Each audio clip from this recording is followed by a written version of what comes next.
DTH channel 194 or ATN Live on Google Play Store and all our social media platforms. Twitter is at Atlantic TV Net. Facebook and YouTube is at Atlantic Television Network. On Instagram is at Atlantic TV Network. Elections 2023 from Mondays to Fridays at 8 p.m. Election 2023. We the people have a stake. From the line across the ocean to the land beyond the mountains, through the Sahara, we bring honest pop news, live analysis, expert discussions on trending stories in politics, business, socio-economy, sports, and documentaries. So catch all the updates on the happenings around the globe. Stay focused on the fact today, only on ATN.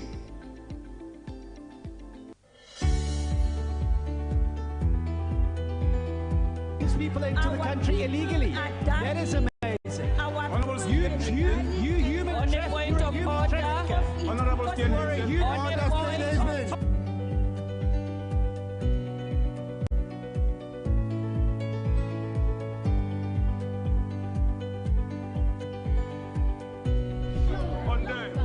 They are not picking our calls. They made up their minds. So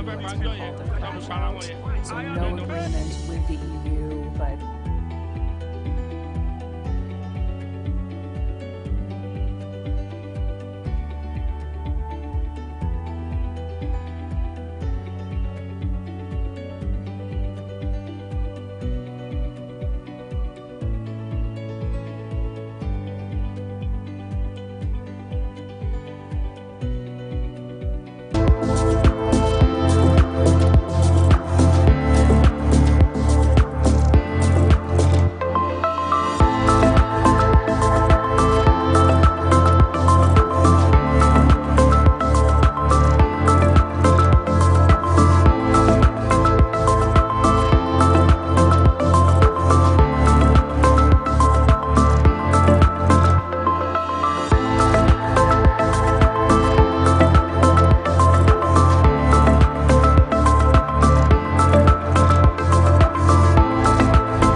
to ATN Saturday. A very lovely morning to you from wherever you're watching us in Nigeria and around the world.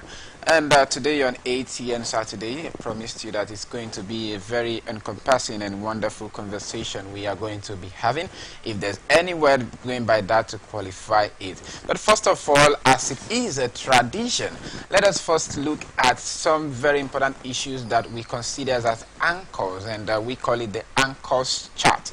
And today on the ATN Saturday, the anchors chart will basically be dominant and reside around issues concerning the Joint Admission and Matriculation Board cutoff mark.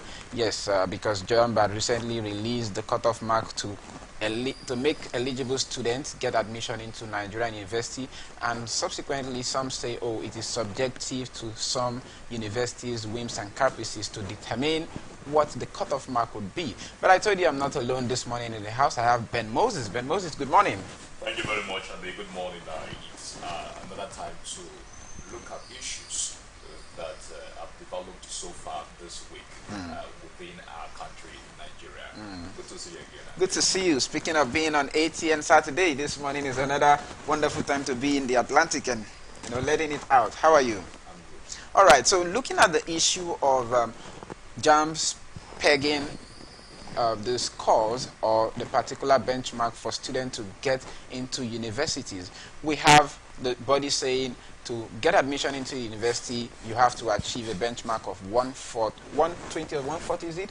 I think that's about 120 or so, if I'm not mistaken. Then for polytechnics, it's 100. While College of Education, it's 80. Now, there is so much speculation around this, and people are saying, oh, this is constantly bringing down the standards of education in Nigeria. It might lead to some level of unseriousness among people. Some are of the opinion that, oh, if students had the opportunity to sit for the Joint Admission and Matriculation Board exams, and they've come out with a reasonable score. Why not just peg it? Why have a multiplicities of exams? Because some will still have to go for their post-UTME and the rest of that, since the universities have come to determine their scores. And on the heels of that, in Kano State, the government had gifted a young man, Sweden, about 3 million naira for his landmark achievements in the last JAMB examination for the score he attained and all of that. But we'll basically just look at this quickly this morning to consider what the ins and outs are, if it's a possible development for the country. But Moses, what do you think about the current pegging as the benchmark into Nigerian University, Polytechnics and College of Education respectively? All right, I think if you want to be sincere with this particular issue in our country, JAMB cutoff mark has been a problem. As a matter of fact, I don't know whether it happens to you. There are a number of persons that after secondary school level, you see the attempt to get into tertiary institutions, and then you must go through JAMB as the standard obtainable in Nigeria educational system. Now, somebody or people have complained several times that, okay, I attempted the examination. Because of certain pegging of the cutoff mark, I couldn't scale through. I did not succeed. And then that person will wait for that period of time. Now, for example, this is Nigeria, and then there are a number of things that, number of factors that put us on the run here in Nigeria. You want to bring peer group factor, environmental factor, and all of those things. So somebody will finish secondary school education, attempting to get into tertiary institution, you go through JAMB, because of the cutoff mark, you spend another 1 year at home, and then you wait until the following day, you attempt again, and then you fail. But what were you doing when you were at the secondary school level? Because at this JAMB level, they give you something similar also. Try to test your intellectual competence and all of that. But let us be sincere with ourselves. The period that this person has gone through secondary education, we have the internal school examination. For example, a particular tertiary institution will say, before you come into this school, you must go through our preliminary test for we to know how your ability, how competent you are, based on what you want to read. After you had written JAMB, you'll be faced with another issue called internal examination. All those things are not necessary in our education system. To me, are they? Because of the time. This person is coming with something from secondary school. This person has the ability. The tertiary institution is down there with its own examination standard too. Before we admit you, you must go through this particular test. So why the need for JAMB? However, by bringing the cutoff mark to 140 for universities and then 100 for polytechnic and all of that, one would say is a welcome development. But let us look scrutinizingly into it, how it has been affecting the system as a matter of fact. We have the internal school examination. Why not rest it out there? Test those people. If you are not, if you do not pass through the examination, you attempt it again. Then for you after JAMB, you still wait and all of that. That's why if you want to bring in comparison with other educational systems, you get to understand that we are actually lagging behind. We are actually lagging behind. That's the situation Ben had to make analysis of. But we have, like promised you, we have a guest in the house. That is the person of Dr. Barrister Edwin Jonathan, who is a legal practitioner and a political analyst. Good morning, sir. Good morning. Welcome to ATN Saturday. Thank you very much. It's always a pleasure to be here. Always a pleasure to be here. And I feel safe that he is here. Looking at his complexion and then the both of us said, so... It's a contrast. It's a balanced contrast. Yeah. All right. So speaking of that, I know that Dr. Barrister Edwin is itchy also to have a say on this particular issue of the cutoff mark. And being in the academia for some time now, he is well grounded to, speak knowledgeably on this subject matter. Barrister, sir. Thank you. What do you make of these developments, 140, 120, 80 respectively? I think it's a very sad development for the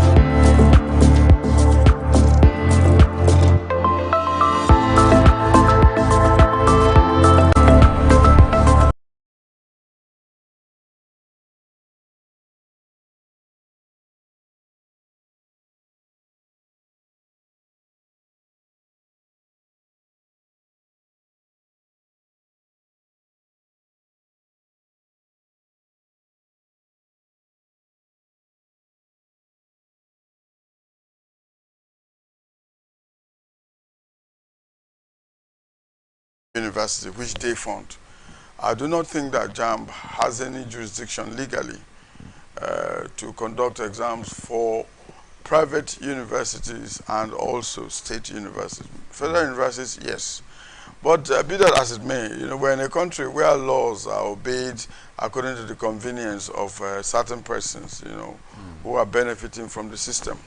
Now, however, straight to the point of the cutoff mark, a cutoff mark is needed to determine who qualifies to be admitted. That is necessary. The lowering of the cutoff mark has also lowered standards. I am privileged to lecture in the Faculty of Law, and I know that in the entire university system, systematically, standards are falling. And that's because those who do not qualify for sustained cerebral activities are now being forced to enter. And when they enter, they won't find, it's just 4 years or 5 years in the case of law, and maybe medicine, 5 or 6 years as a kid. It's not enough time for a man who is not ordinarily interested in cerebral activities, but because of societal pressure to begin to, work on himself, to look at how he can get cerebral and do intellectual activity in a sustained manner. There are those who are also cut out for that. Like it or not, we are not cut out for everything. Your on-air personality is doing very well. There are persons who will come here and they won't be able to put their tenses correct. But if you take the camera away, they are superstars. So it's that way. And success begins when you identify who you are and then build capacity in that area and give it up to the world. So we find today, very sadly, some graduates who can't write simple letters. We have some graduates who can't even communicate in a sustainable manner in ordinary English, but they speak pidgin in this part of the world. So, and that is because we are admitting into our universities people who ordinarily should not be there. Now, that you are not in a university does not mean you are nobody.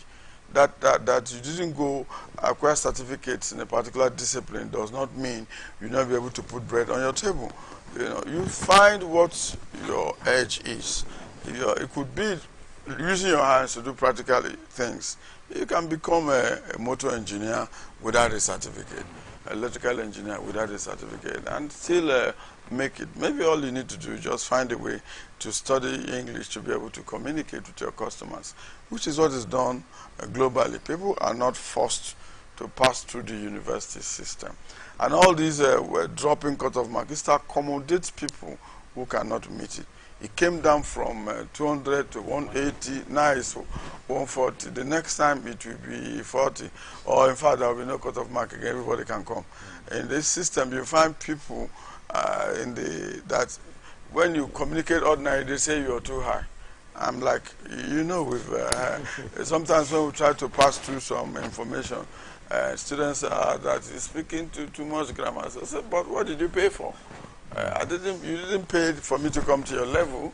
You paid so I can, cost you to come to my level and even exceed, which is what our dreams usually are. So I feel very sad that the cutoff mark is dropping and dropping and dropping, because being in the system, I speak to you with every sense of responsibility. There are lawyers who cannot prepare a simple motion. They cannot even stand up to ask a judge, my Lord, I'm asking for a date for so and so reason for an adjournment. And the lawyers. Interesting. Well, these are some very interesting development and times that we are into, but let's just hope that whatever the Joint Admission and Matriculation Board is doing is not an act of putting the cart before the horse. Now let's jump into the very first issue that we have in hand this morning, and that's the issue of Khan. Khan lied about fake clerics at Shetima's unveiling. This according to Murik. The Muslim rights concerns Murik has criticized the Christian Association of Nigeria, Khan, over its comments on the clerics who attended the unveiling of the All Progressive Congress vice presidential candidate. Earlier on Wednesday, the APC unveiled Kashim Shetima, former Borno state governor, as running mate to Bola Tinubu, the party's presidential candidate. Present at the ceremony were persons clad in clerical outfits, which can describe as a scene from a Nollywood movie. In a statement issued by Ishaq, Akintola, director of the organization, Murik cited a report published by a news organization adding that the identities of the clerics were known and that Khan was simply raising a false alarm. The identities of all the Christian clerics who attended the event have been reviewed and none is fake. It is crystal clear from the above that Khan is not to be trusted. Khan disown its own members who are not ordinary Christians but knowledgeable bishops and pastors. This shows that the caucus within the leadership of Khan has unleashed tyranny of the oligarchy on Christendom in Nigeria, and the statement reads. The fact that several bishops and pastors dared Khan by attending the unveiling of the APC running mate in spite of directives by the umbrella Christian body to the contrary is also symptomatic of the hypocrisy and ineffectiveness of Khan's noise over the Muslim ticket. The attendance of the unveiling of Tinubu's running mate made 2 days ago and the attempt by Khan to paint the Christian clerics who attended the event as fake is another attempt by Nigerians Christian leaders to divide the country and whip up anti-Muslim sentiment and promote anarchy, he said. Khan has shot itself in the foot. It insists that no Christian should vote for Tinubu's party, but it forgot that at least a Christian cleric is the gubernatorial candidate in Benue State. Khan should permanently close these cans of worm and never open it again. This is very interesting. Let me come to you, Dr. Barrister Edwin Jonathan. We saw the drama that went into that unveiling. We saw how people were moving with bags to get dressed. Some people who were already wearing the cassock were adjudged to be wrongly dressed by what the standards of some Christian bodies had been. And it was all over in the news, videos and pictures of protests and people trying to identify some persons in the group saying, oh, I know this person is my mechanic, I know this person is my barber, and the rest of that. And we had the whole polity flared up. Social media was agog and awash with different conversations happening and surrounding these people. Now, Murik is saying that the Christian Association of Nigeria has betrayed some of his members' trust. What is going on? What do you make of these developments?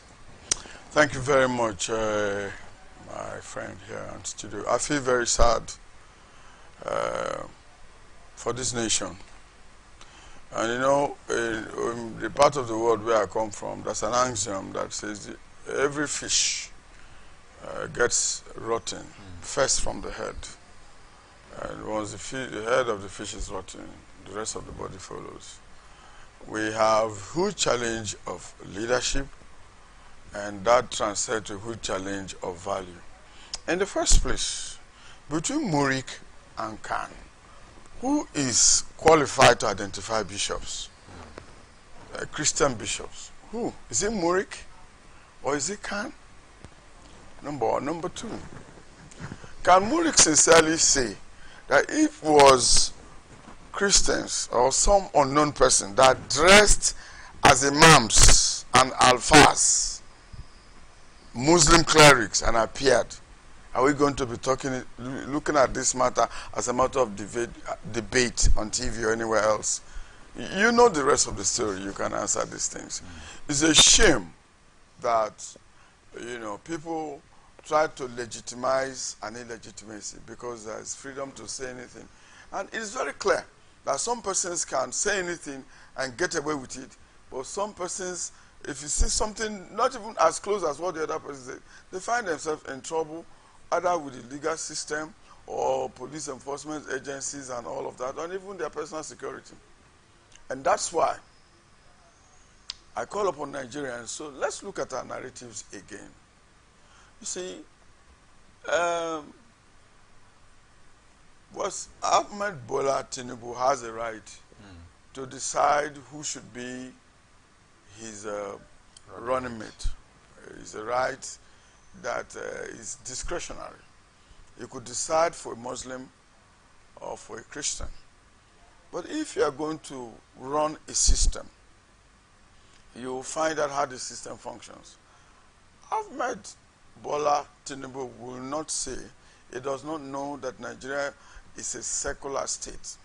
And then it means that we have plurality of religion. And that the balancing act is wherever, whether at the center or the suburbs. If you choose if there's a presidential candidate who is Muslim, his running mate should be a Christian, as a balancing act for the two major religions. So if he decides for a Muslim ticket, for me, it's not a matter of, he has not violated any law. He has simply shown Christians that, look, I don't care whether you exist. So Christians should not make noise about it, or you can't force him to change his running mate. He has simply told Christians, whether you vote for me, you don't vote for me, I'm going to be president. That's the way it is. For me, it's a political decision that he has taken, which ordinarily should have the natural consequence, according to the dictates of politics also. Now, but Murik dabbling into it is trying to create a conversation that is basically unnecessary. We are in this country where people are being killed for saying something that violates or that attempts to is considered as an affront to a particular religion. We are all here to see all of that happen, and it's sad. If CAN, which is the umbrella body of Christians, who CAN knows who are bishops and apostles and all of that, and CAN says, look, these people are not our person. What is wrong with that? And then Murik, that does not know how bishops are made, their concern is about Muslim clerics. Murik now says that the bishops are not fake. You cannot speak about what you do not know. You know, we used to have an axiom that says, if a fish comes out of the water and says that the crocodile has 4 eyes, why should you argue with the fish? Do you live in the waters? You don't live in the water, so you cannot contribute meaningfully to that kind of conversation.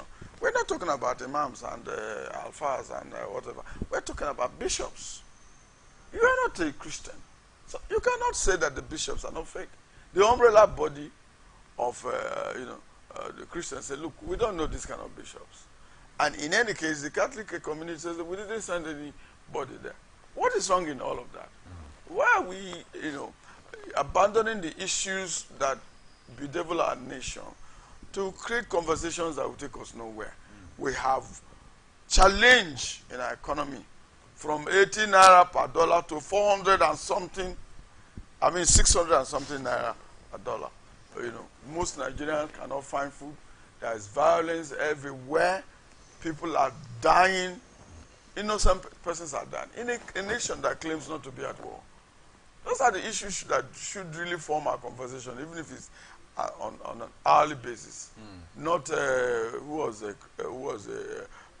bishop and all that. And again, for CAN, CAN can stop at saying, we don't know this bishop, disown them and stay there. But in a country where also, because I'm a Christian, so I also speak to CAN, we have bastardized the office of pastors and bishops.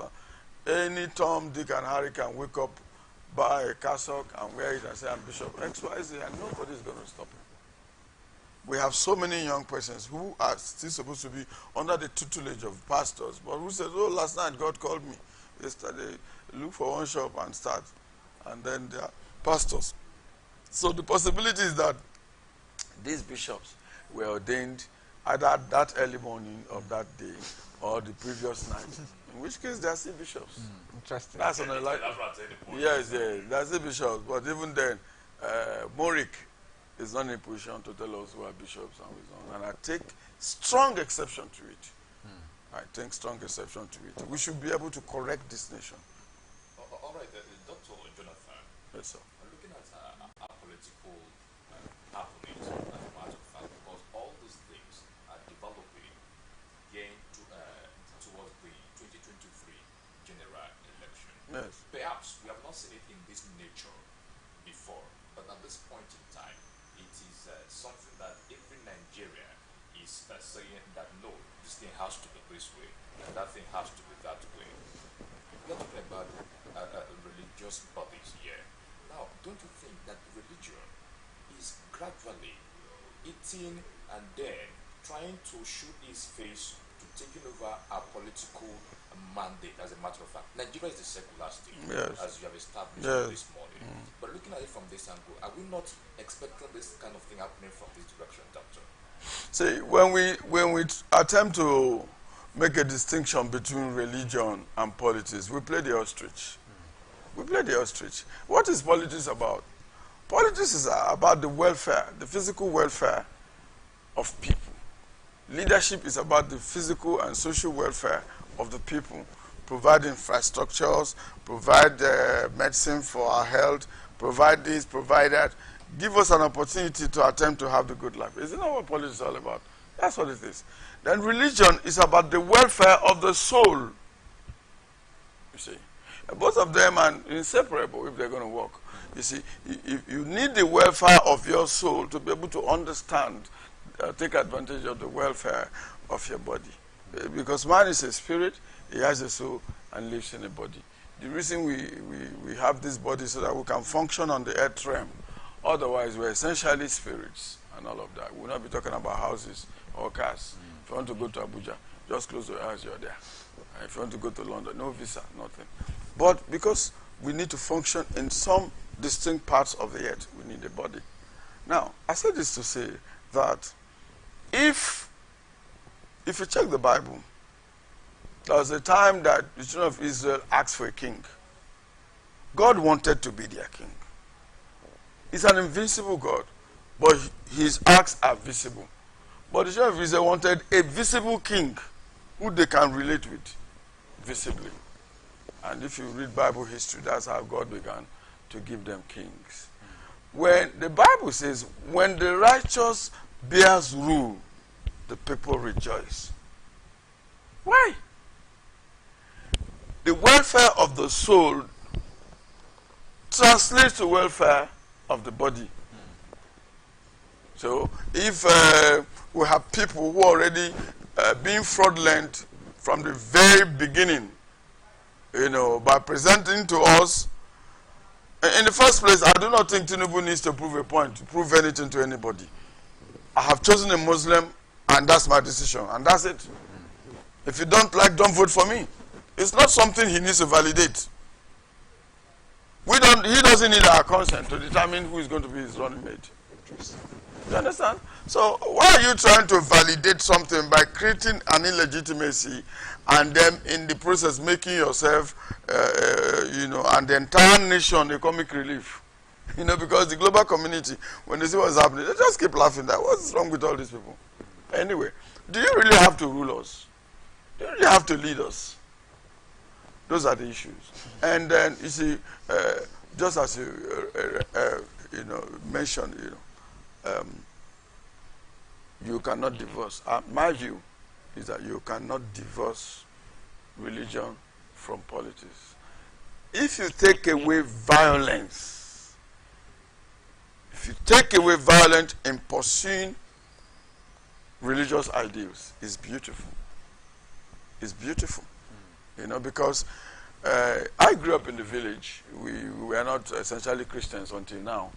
In the village, if you are the chief of the community and there's money meant for the community, you cannot afford to appropriate it as your personal purse. You will not do it. If they ask you, okay, the money that government brought for us, or Shell, or Total, or brought for us, where is it? You say there's nothing. I say, there's nothing like that. God swear juju for you. God swear juju for you. You will prove your innocence. Unlike our white man's jurisprudence, where we prove you guilty. In traditional jurisprudence, you prove your innocence. So if they give you the money, they will go to sleep because they know you will not eat it without their consent. But we have a nation where people are humongously rich, and there are Nigerians who can't find a meal a day, and they don't think there's anything wrong with it. It's a shame. So, because of the way we're playing our politics, where we're leading, values have dropped. I believe that if a Christian cleric does what this Murik leader just did, by making comments about what Muslims are doing, whether who is an imam and who is not, it's not going to be an easy ride, though. You know what I'm talking about. It's not going to be an easy ride. So I plead with us. Let's understand religious tolerance. Don't make comments about issues that you do not have facts. Just make umbrella comments. And then not only that, you attack a body that knows what it's talking about. It's a shame. Interesting point of view there. Thank you very much, Dr. Barrister Edwin.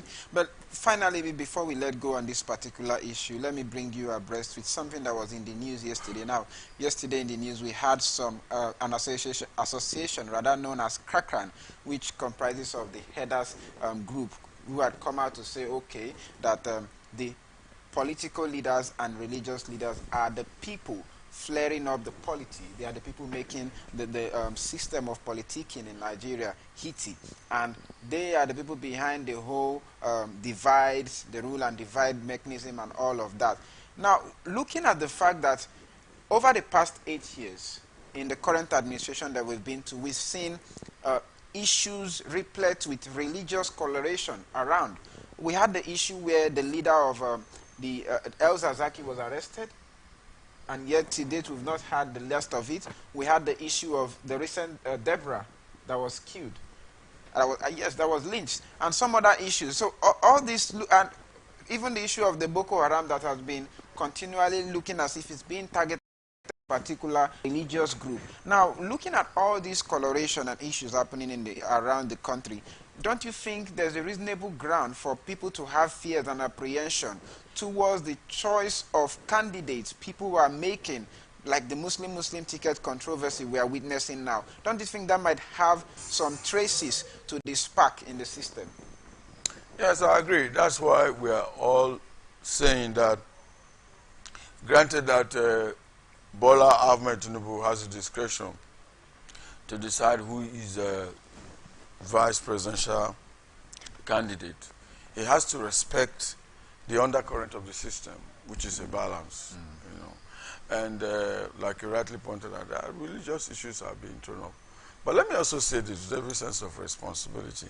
When somebody says, oh, Mr. X, or this group is heating up the policy, I don't really understand it. I don't understand it. You see, politics is about conversations, the triumph of ideals, you know. Mr. X says this, I can govern this country better this way. He sensitizes me. Say, tell everyone else, I'm on TV, I'm on the tabloid, I'm everywhere. This is what must happen in Nigeria. The other man says, don't mind him. I'm the one. So who is sitting on the polity? Let me tell you, that's way it is done all over the world. It's a triumph of ideas. So the voters have, you know, a colony of ideas to choose from. So, okay, this is what I think I want to see in the next government. It is only when people who do not have proper political culture, it is only when the real enemies of this country decide to push their ideas beyond the point that is civility, you know, beyond the point of civility. And I say that to mean that once you begin to push for violence, when you see that people do not quite like your idea, you say, oh, it must be me or nobody. Then you are out, and it's not because anybody heated the system. The system ought to be heated. The system is already separated by the fact that, let's say 10 persons want to be president, but only one person will be. And there's no one person that everybody will support. There's no one person that will not find a supporter. So this system creates, on itself, admits separation, and all of that. So you cannot say a particular group is singing a particular song that disintegrated the nation. When it comes to politics, we pursue our interests, and it's legit. You know, for instance, now, if a Muslim is motivated to vote Ahmed Tinubu because of Muslim ticket, it's legit. There's nothing wrong with that. Same way, if a Christian says, look, I am not going to vote a man who has no regard from the very foundation of Christians, who has no regard for a Christian, at least take a Christian along, whether you're going to allow him function or not. He doesn't have a space. You can also decide, I won't vote for this man. It's legit. The problem of our nation is that we are not playing politics according to the rules. That's because people are desperate to hold public office. And why are they desperate? It's because of the deliverables of public office. You know, today you may have like 10 million naira in your account. If you become local government chairman, 10 million naira is the kind of thing you'll be dashing people, share to people. Because so much, you'll be seeing so much in a month, on a monthly basis.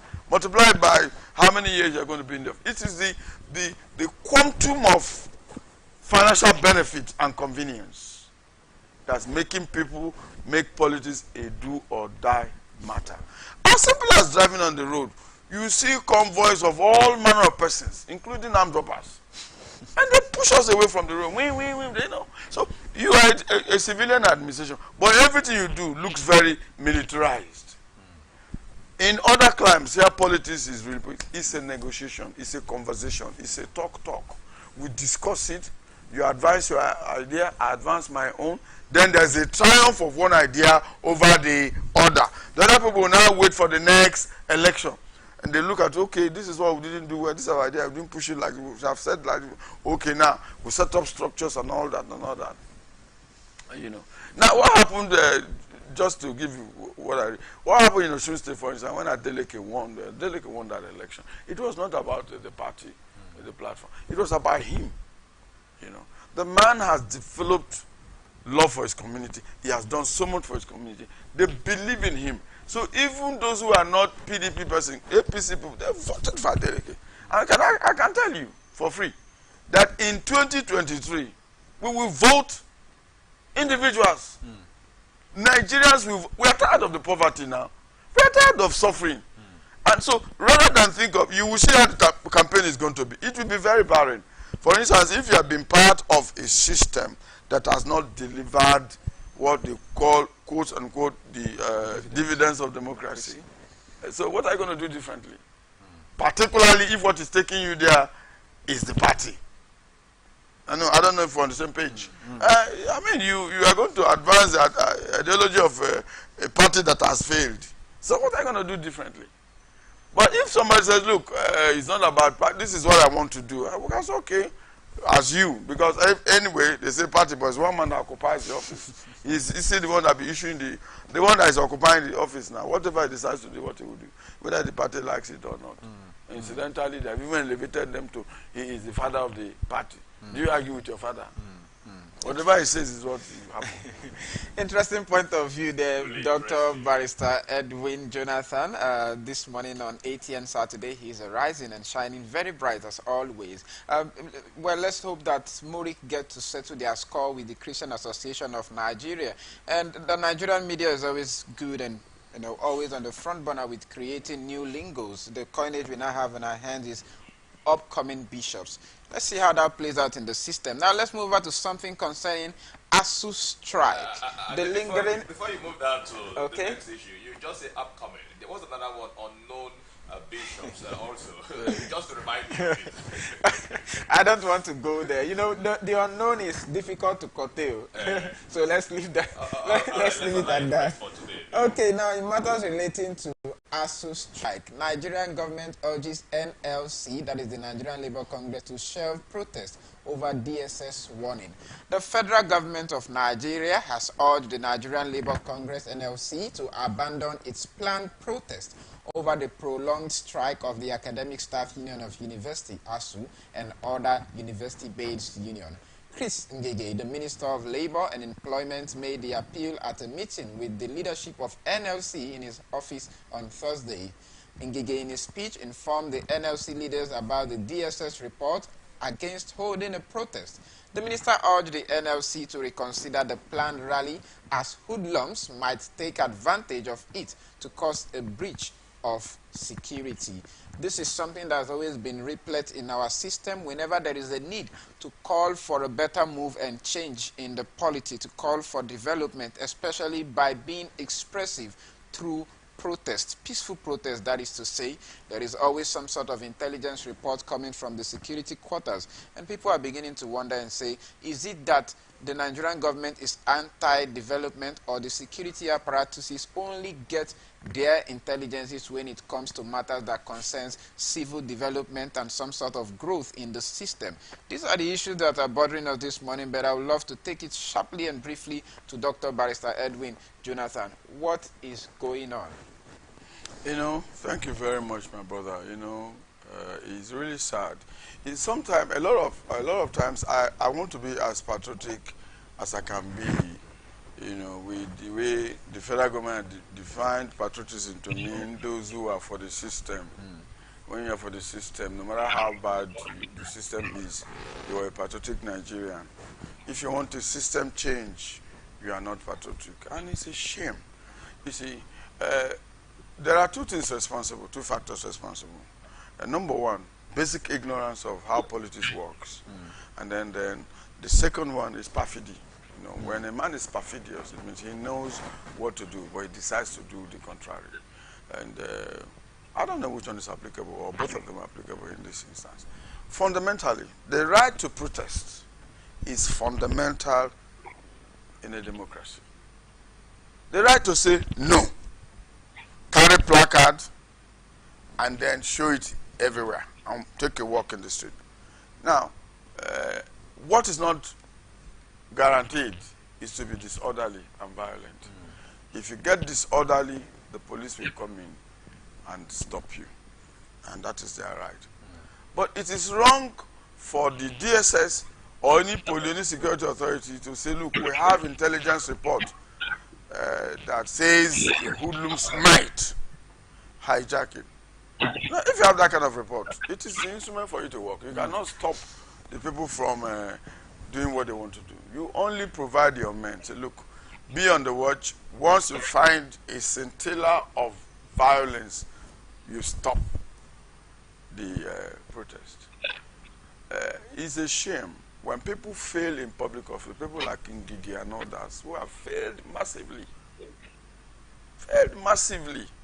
With the effort that they've been putting in place. Yes, they have failed massively. They have failed massively. Let him file a suit against me. He has failed massively. The Nigerian worker has suffered. He's still suffering. Salary remains static. The 30,000 naira minimum wage, most states are not paying it. Everything, the economy, everything is rising, including the price of bitter cola. Bitter cola is 500 naira for 3 or 4 miserable things. That shows you everything. If you go to buy this cup in a shop today, but tomorrow if you go to buy the same cup, it's not the same price anymore. And the people cannot say, no, this is not what it's supposed to be. Meanwhile, these people who are in office today, at some point in time, occupied Nigeria. Mr. President occupied Nigeria with his people, with Tunde Bakari and others. Nobody shot them. Nobody locked them up. They fought PDP, both in the social media and physically. And Nigerians felt that, look, this might be the savior that we need. And you know the rest of the story. In 2015, APC won clear.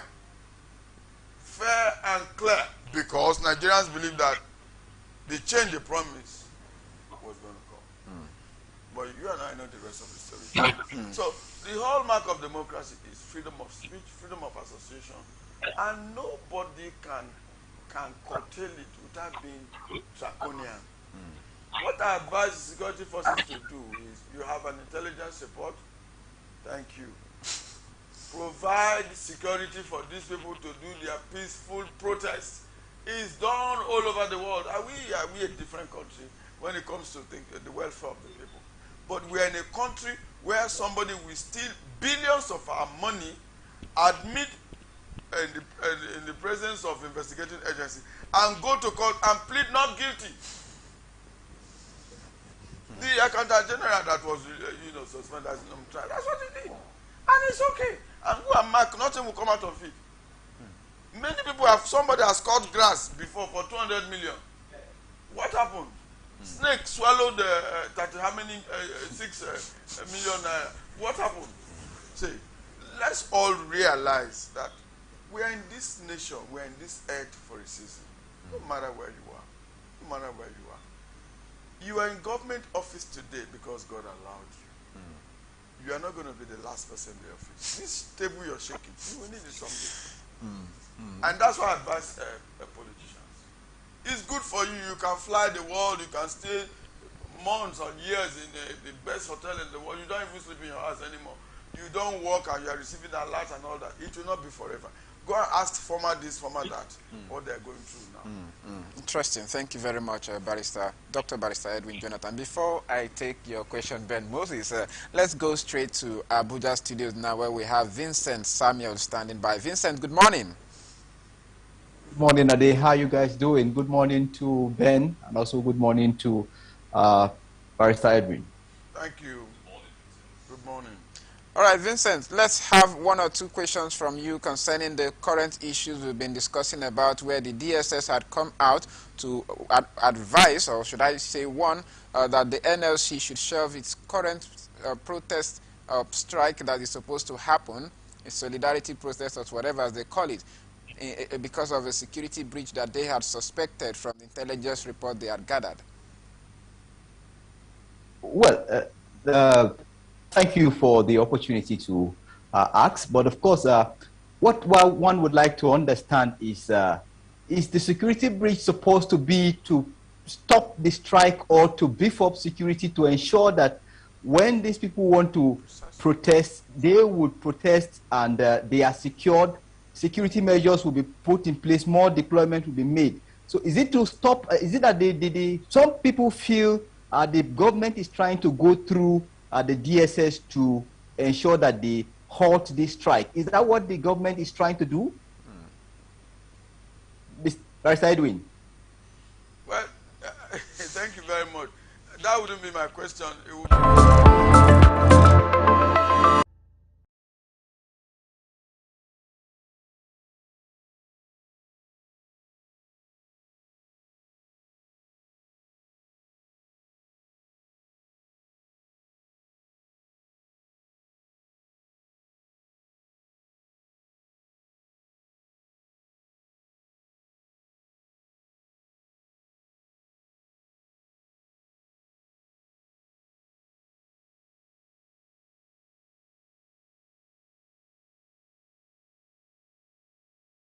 believe in a right to win. Yes. One should be able to stand in and say that these things have been done. Yes. Now, from the angle of the DSS, this is an intelligent body that ensures that things of this nature are being taken care of. Yes. Accordingly. Don't you think they are proactive, as a matter of fact, with their responsibility? I don't have problem with them being proactive.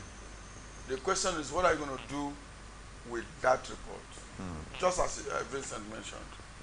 You see, there is nothing wrong in saying, okay, X and X group are about to march into the protest that ordinarily should have been peaceful. They want to make it violent. That's why you use that same report to nip it in the bud. Since you have access to that information, you provide men, plainclothes men who are armed, who should be with the people, so that anybody who goes beyond carrying placard and chanting a solidarity song that is using a stick to break somebody's head or attack, you promptly arrest the person or do something to stop it. But you cannot stop a protest on a presumption that it was going to be hijacked. What if you are wrong?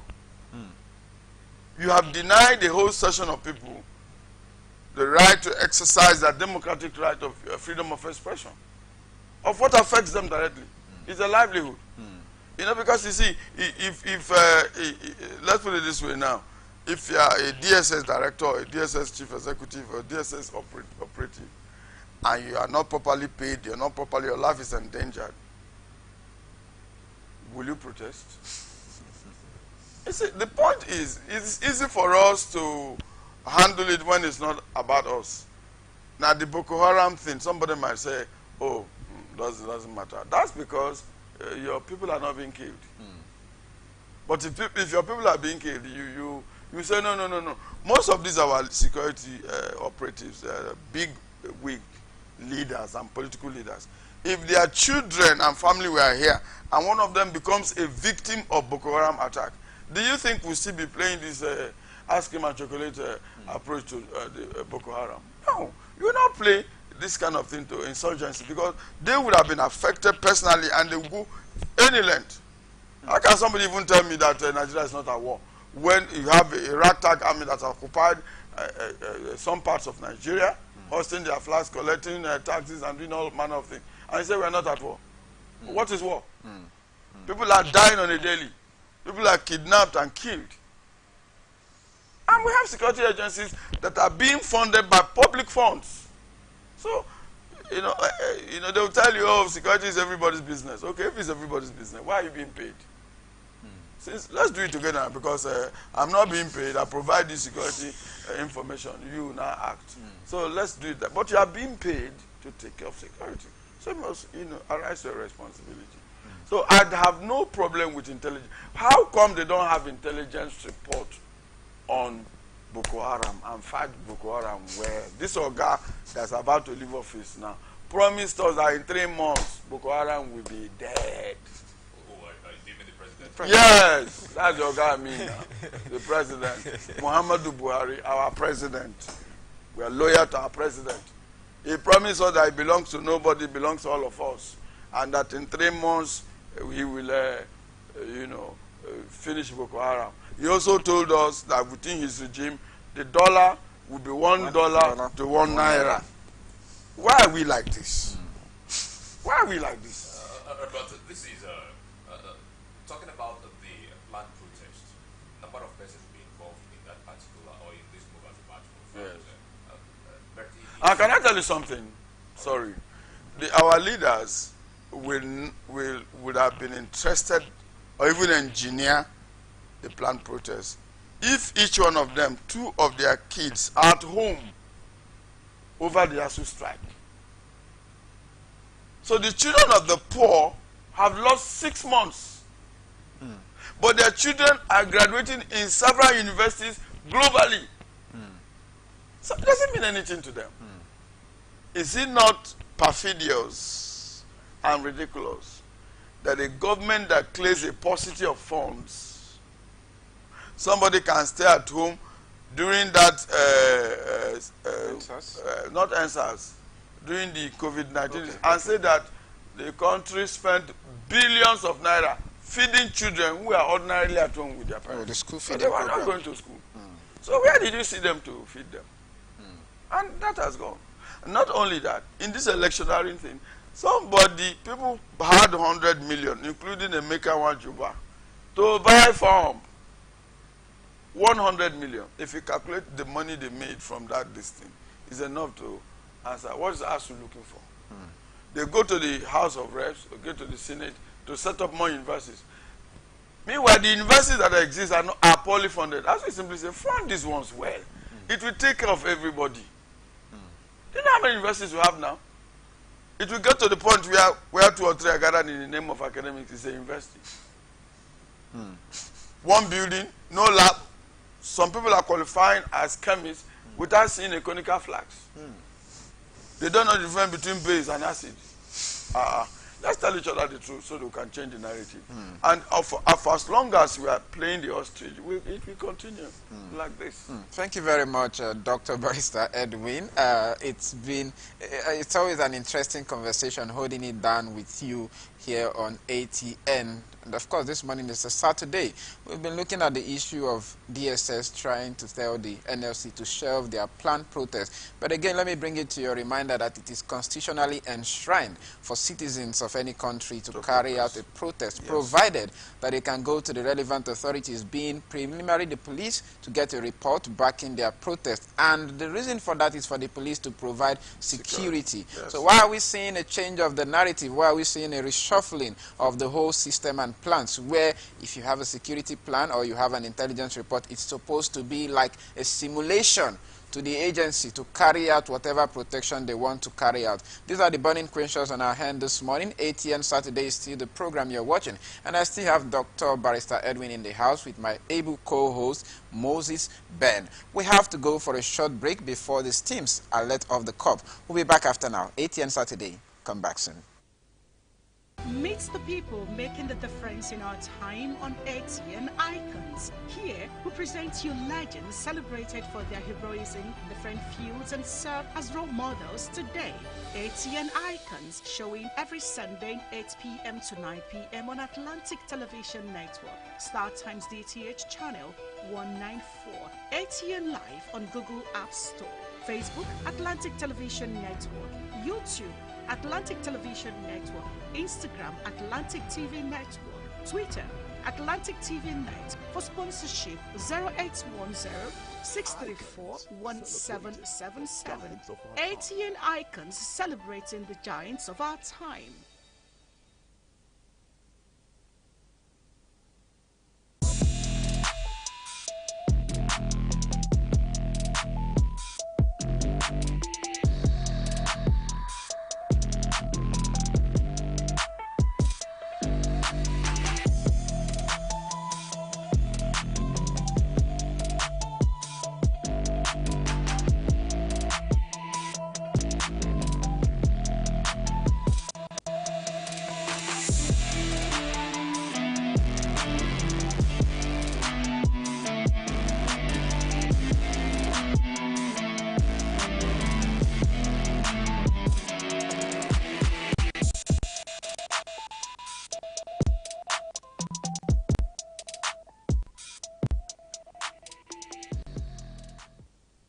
The people.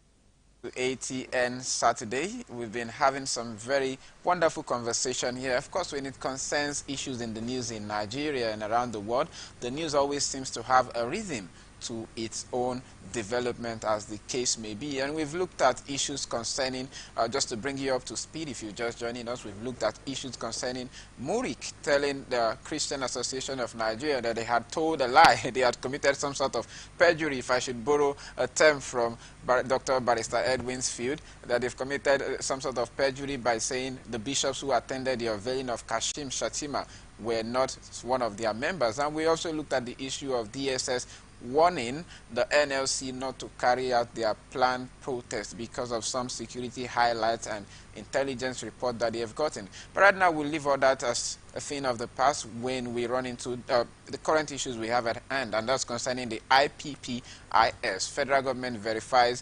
61,446, drags 3,637 civil servants to ICPC. Now, about 61,446 civil servants from various government ministries, departments, and agencies have been verified on the Integrated Personal Payroll Information System.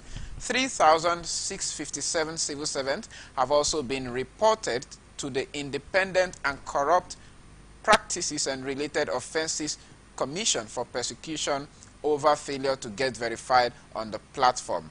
This was disclosed by the head of service in the Federation, Dr. Folashade Yemi Essan, on Thursday during the 43rd session of the State House briefing organized by the Presidential Communications team at the Aso Rock Villa, Abuja. Now, during a slide presentation, Yemi Essan stated that at least 1,618 applicants floated illegal or fake letters, as 874 officers have also been suspended from the IPPIS platform. She stated that the IPPIS saves the government about 180 million naira monthly and about 2 billion naira annually.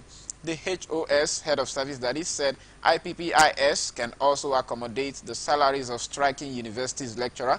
However, lecturers under the auspices of the Academic Staff Union of Universities have been on strike since February 14, 2022, and Nigerians have continued to see the back and forth between the IPs and the UTES payment platform that has been the bane in the system, making the Nigerian student to sit at home. Now, the baseline of this conversation is the fact that some of the members, about 3,700 and something, have been reported to the Independent Crime and Corrupt Practices and Other Offense-Related Commission for them to be, queried and so on and so forth. This might dovetail into something else for the ASU striking members, but I am not a legal practitioner, so I will just bring it to Dr. Barrister Edwin to have his legal say on that. Sir, what do you make of this development?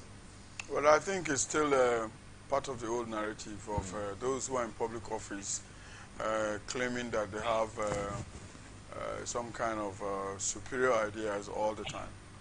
There is nothing wrong. It's a payment system. ASU is a community of very informed persons. And then they are going to tell us that, look, there's a system we want to adopt on how your salaries will get to. You have to verify this, you have to verify that. We can come to a round table and discuss it. It's not something that should really cause the problem that is causing right now. But because some people get into public office, and I say with every sense of responsibility, most of our leaders, they generate an idea because there's something they want to achieve, not necessarily for the nation, but for themselves. Otherwise, if you're a minister or if you're a leader like the lady you mentioned, do you have superior idea to a community of professors and academic doctors and other people that will say, look, let's sit down and discuss this thing. Show us the advantages and the advantages of this. So we discuss robustly. And then if you're able to convince us, we'll let go. But otherwise, why don't you borrow here, put a system that make everybody happy and also cure the corruption in the system. Now, when it comes to financial issues, when you say you are saving X for the government and all that, in the first place, who created the system? I also members, part of the paying organization. Do you pay yourself? If there is a fraud in the payment system, who should be held responsible? Is it those that are being paid or those who pay? Because Mr. Ghost's name is not an ASU member. Mr. Ghost this or gets it, there's manipulation in the vouchers. It's the staff. Those who prepare the vouchers. These are the people that we should look at. But in a lot of times, our civil servants, they call us to come and queue and bring our certificate. When were you born? You show. When did your mother circumcise you? You show. And all that. For somebody that you received all this documentation before you employ the person. Overseas, it will never happen. By the press of the button, everything shows. And they only review from time to time your retirement, when is this person retiring and all that. And once you get to that retirement, no argument, they press the button. That's it. No salary enters again. But here, see, with every sense of responsibility, we need to really do something about those who are in public office, their mentality and how they relate with the people. It's a master-servant relationship, which ought not to be. Even in a master-servant relationship, as we know it in law, the servant has rights. The master also has rights. But this one is a win-win situation for whoever is at the head. No matter how illegitimate those principles, those ideas are, no matter how fraudulent it is, if you say lecturers come, let's see how many people you are. When you employed us, we didn't go to employ another person to add ourselves. If there's anybody else that did anything, it's in your system. So you are the people that should actually check yourselves. So I don't think the stress we are getting through this IPPIS is necessary. It's an unnecessary distraction. If education is properly funded, our ivory towers, our universities can become centers of excellence where, like for instance in River State, we're involved in oil and gas. We should have centers of excellence on oil and gas where people can come globally to come and do research and they'll cross-pollinate ideas on how oil and gas will profit us as a nation generally, and then profit us as a people in this material in particular. And same is true for the north, where you have other minerals. You know, if you set up centers of excellence, you see, the challenge is that we are so ephemeral in the things we make issues. We look at collateral issues and make them central, whereas the central issues have become collateral. That's why the nation is the way it is, you know, and provide direction. What is it about government? Section 14. Subsection 14, if you read subsection 1 to about 4, the totality of it says the security and welfare of the people shall be the primary purpose of government. So if you are not interested in the welfare of the people, but you are interested in the welfare of individual or a collection of individuals, you have failed. If you are not interested in the security of the people, but you provide 30 or 50 men to follow one governor or follow one deputy governor and all that, but there are no policemen to follow Nigerians. Like this instance of the other topic was mentioned, you know. The security is okay. It's for you to re-engineer your security apparatus and make sure you provide security to make sure that nobody hijacks the protest. That's how it's done globally, you know. And our leaders travel. They only go to see buildings and come and build it for us here. They don't ask questions about how people run, how come, you know, there are poor people all over the world, but a Nigerian poor man is truly poor globally. There's nowhere you can go. But a poor man in America can come back here and he's a big boy. All he needs to repatriate a few dollars here, and he'll have plenty naira.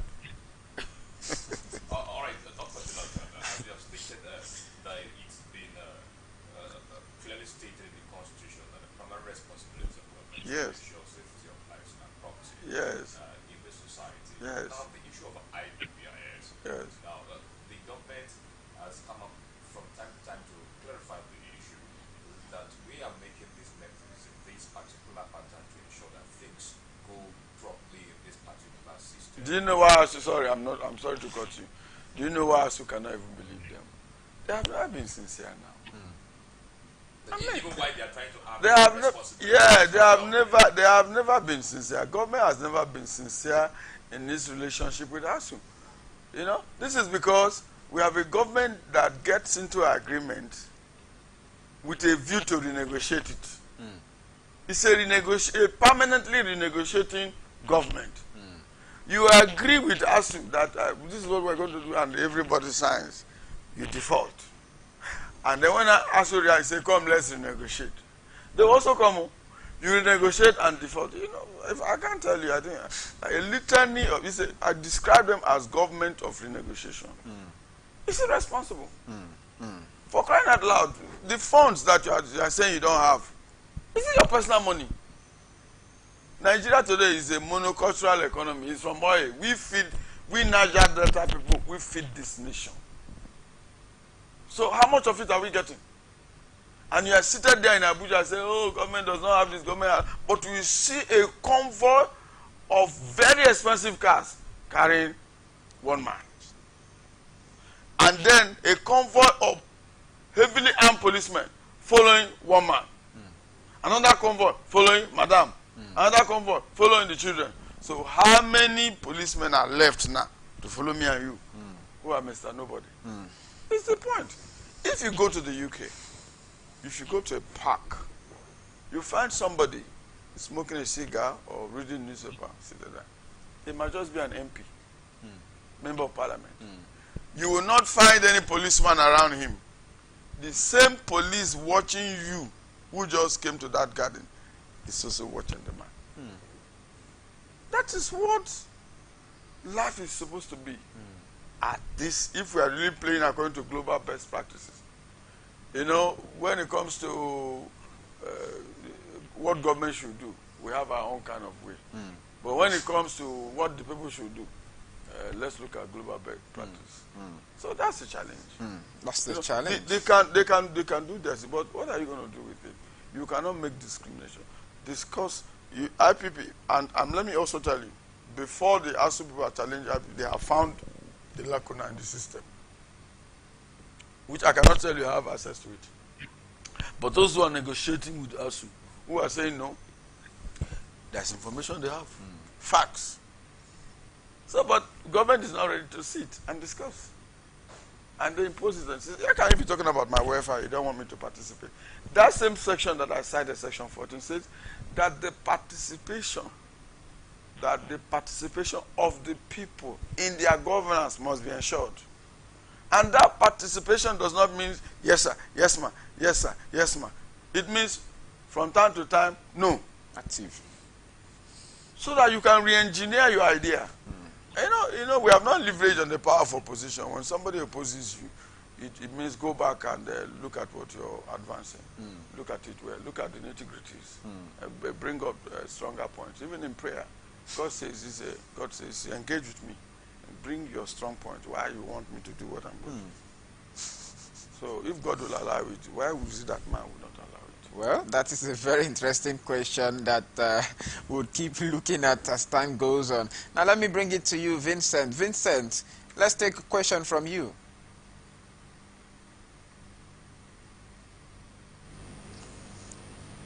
Hello, Vincent, are you there?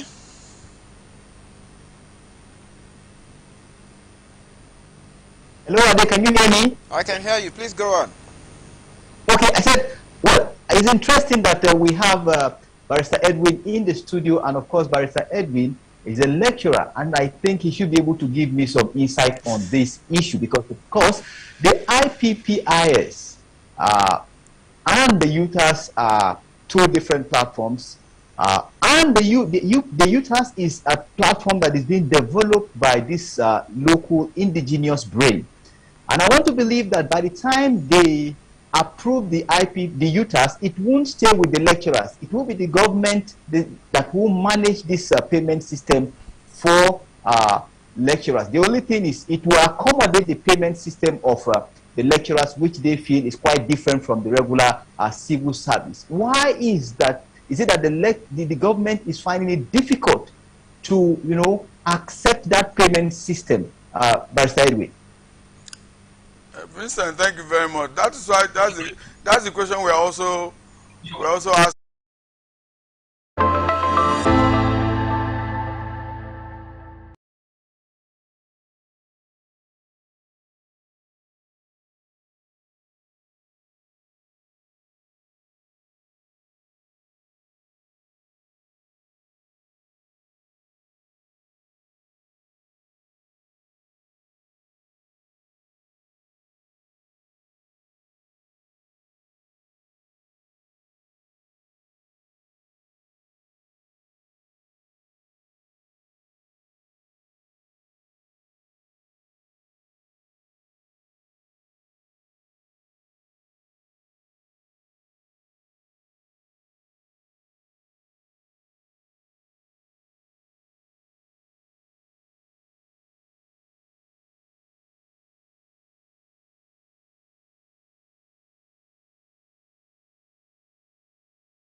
some members of some labor organization to the ICPC. Do they really have a case? Is this the right quarter that the head of service has just channeled this particular What one is to? what is the jurisdiction of the ICPC? What is it a corrupt practice to say we want to go on solidarity protests for ASU members, or is it a fraudulent practice for us to say, look, that payment system will not be good for us? This is the payment system we think would be good both for the government and us, which you will also manage. We don't pay our salaries now. You will pay our salary, but this is the way we want it. Show us an aspect of it that is fraudulent. So if you take them to ICPC, what is the fraudulent, what is the corruption? But let me quickly bring back the question again. What if in the process of verifying, some persons had been found wanting, like their names? If anybody has been found wanting, in other words, you are taking a salary that you are not qualified for, of course, the law should take its course. And the ICPC is the right agency to Yes. They can go to the ICPC, they can go to, it's an economic crime, they can also go to EFCC, they can even go to the normal court, file a normal writ against them, you know. So I won't sit here to support that somebody cheated the government in some material particular financially, although there are bigger cheaters who have not been persecuted. But a man cheats, I'm not on air to support that a man can come and say, I'm a lecturer when he's not. And if you can lay hands on him, he's been earning salary for 2 years when he's not. You will find a way to let the system work. I also encourage those who are doing that to ensure that the ministers and the presidents and whatever who are involved in some humongous fraud they should not only put them in prison. Nigerians should know that they have been jailed, and whatever is recovered, put in a consolidated fund that will be plowed back into the economy, and Nigerians show exactly which part of the economy the money has gone. Because we have reports of recoveries by EFCC and all that running to billions of even dollars, but we don't know where the monies are. We don't know. Houses have been recovered and re-recovered. You know, one of my friends said, one of my student friends said, when we recover, let me not say, let me leave it. All right, Dr. Jonathan. Now, of course, the ICPC will determine what happens to these persons if they are, if they should, at the end of the day, they should be found exactly that. Okay, they're responsible for this particular act and all of that. Now, the issue of IPPIS, Dr. Jonathan. Yes, sir. Now, brought about this particular issue we are being confronted with. Yes. Looking at it, that civil servants have been identified. Okay, you did this and did that. As a result of this system, IPPIS. Sorry, but in as much as the ASU is concerned at this point in time, don't you see it as a step in trying to bring in sanity in the system? In the first place, you see, when it comes to worker-employer politics, it's an engagement system. Right now, since ASU says no on IPPIS, it is still not a platform that you can even indict anyone. It is when this conversation is over and a particular system structure has been put in place, which everybody, keys to, then whoever falls afoul of that system legitimately can be tried. Because that's what we call in law a bona fide right, claim of right. A bona fide claim of right is, for instance, this teacup is before me now. And you didn't tell me anything. When I'm leaving the studio, I carry it. Just as I'm about driving out, the security man said, sorry, okay, are you going with the cup? I said, yes, it's my cup. It was given to me well. He said, no, it was for you to drink tea and keep. So, now between me and the security man, he has advancing the issue of ownership of this. I'm also advancing the issue. It is when it is settled that we can know who is really a thief, or if there's no thief under the circumstance. It was not for me. It was offered to me. And I felt that this is a tradition. So bona fide, I felt that this is my cup. That's why I took it away. You know. So right now, the IPPIS is still a matter of controversy. And then the system UTAS that ASU is also proposing is a matter of controversy. So until the issues are settled, and we say, okay, this is one structure we're using. It's even illegitimate to take them anybody to ICBC. Interesting point of view there, Dr. Barrister Edwin. And we must tell you that this issue of IPPIS, as long as the federal government is not willing to do what is necessarily the case, the industrial relations and the labor unions, whatever involved, like ASU, would continue to drag it on and on. Because for quite some time now, ASU had been sitting in limbo, and I think this is like a reawakening for most of the ASU members. They are tired of sitting at home. They're tired of being paid with one hand and taking with the other hand. Of course, we've seen how the economic indices are running. But this morning, I just have to say that it's not easy, but we have to do that. We have to allow Dr. Barrister Edwin to attend to some other important issues on his itinerary, because we had to pull him out from his busy schedule. So myself and Ben Moses are saying thank you, Dr. Barrister Edwin, for being here. It's a privilege. ATN Saturday is a privilege to have you. Of course, Dr. Barrister Edwin is a legal practitioner and a political analyst. We'll let him go, but maybe we'll also give him one of the teacups so that we have a bona fide.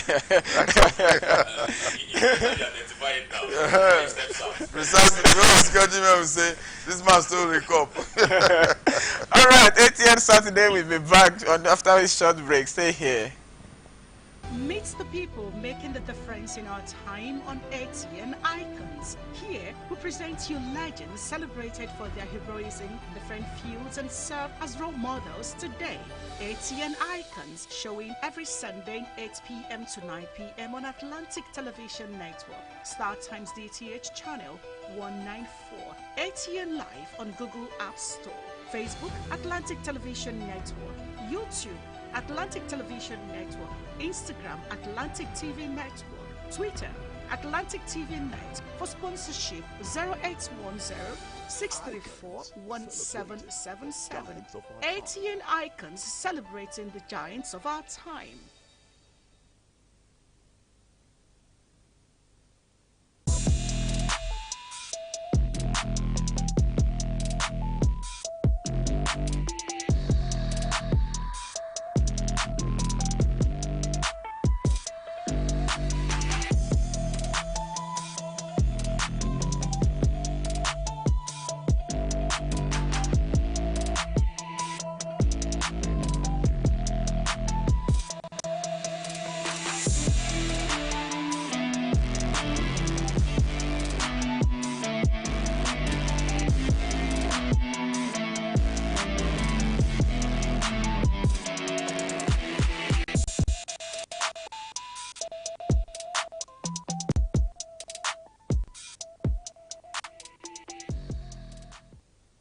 The people, the candidates, the party, the campaigns. What really makes an election year?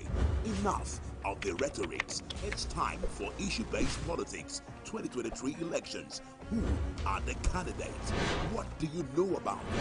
Take a seat, relax, and join us for the 2023 elections on Atlantic Television Network, StarTimes, DTH, channel 194, or ATN Live on Google Play Store and all our social media platforms. Twitter is at Atlantic TV Net. Facebook and YouTube is at Atlantic Television Network. On Instagram is at Atlantic TV Network.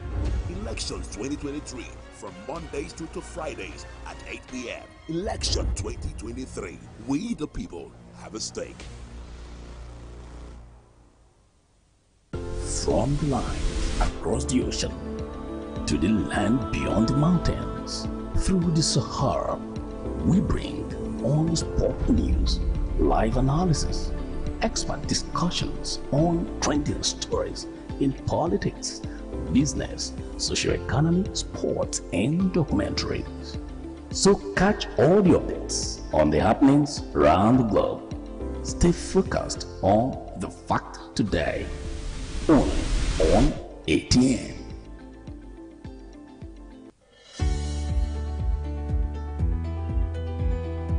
People into the country illegally. That is amazing. Honorables, you human trafficker. Honorables, you are a human.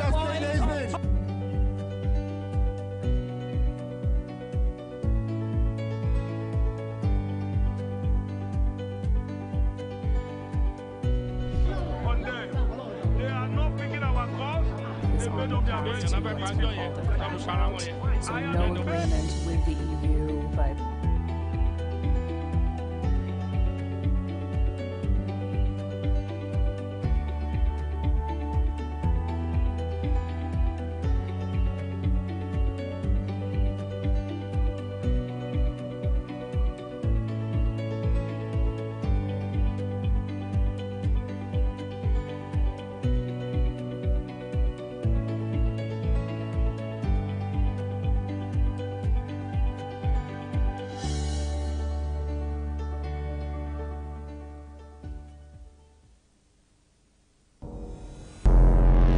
Every day, our lives are changed by history.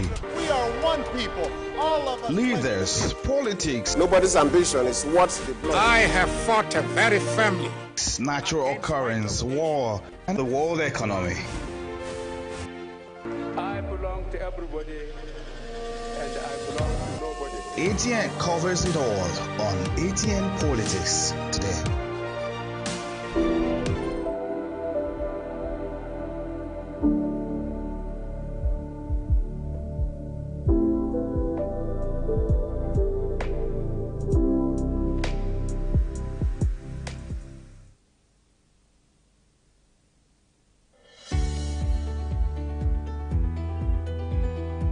People into the country illegally. That is amazing. Honorables, you human trafficker. Honorables, you are a human.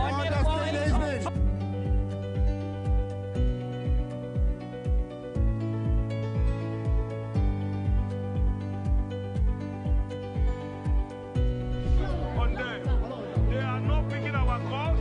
They made up their minds. so no agreement with the EU, but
ATN Saturday, where the sun is rising from the Atlantic rather, and we've been discussing a whole lot. Just before we took that particular break, we've been discussing different issues. And to bring you up to speed, in case you're just joining us, we've looked at the issue of Murik versus Khan, where Murik is saying that the Christian Association of Nigeria know exactly who the unknown or upcoming bishops are in the whole conversations concerning the unveiling of Kashim Shettima. We also told you about issues between the ASU and the DSS and the labor union in the middle, saying that the DSS coming out to say that they have an intelligence report and they think that the NLC should not think about going on their proposed strike or protest, as the case may be. Basically, we'll see how that pans out. And we've just had the opportunity to help Dr. Barrister Edwin return to his normal schedule. It's just me and you, Ben, in the house this morning. Welcome back, Ben Moses. All right, thank you very much.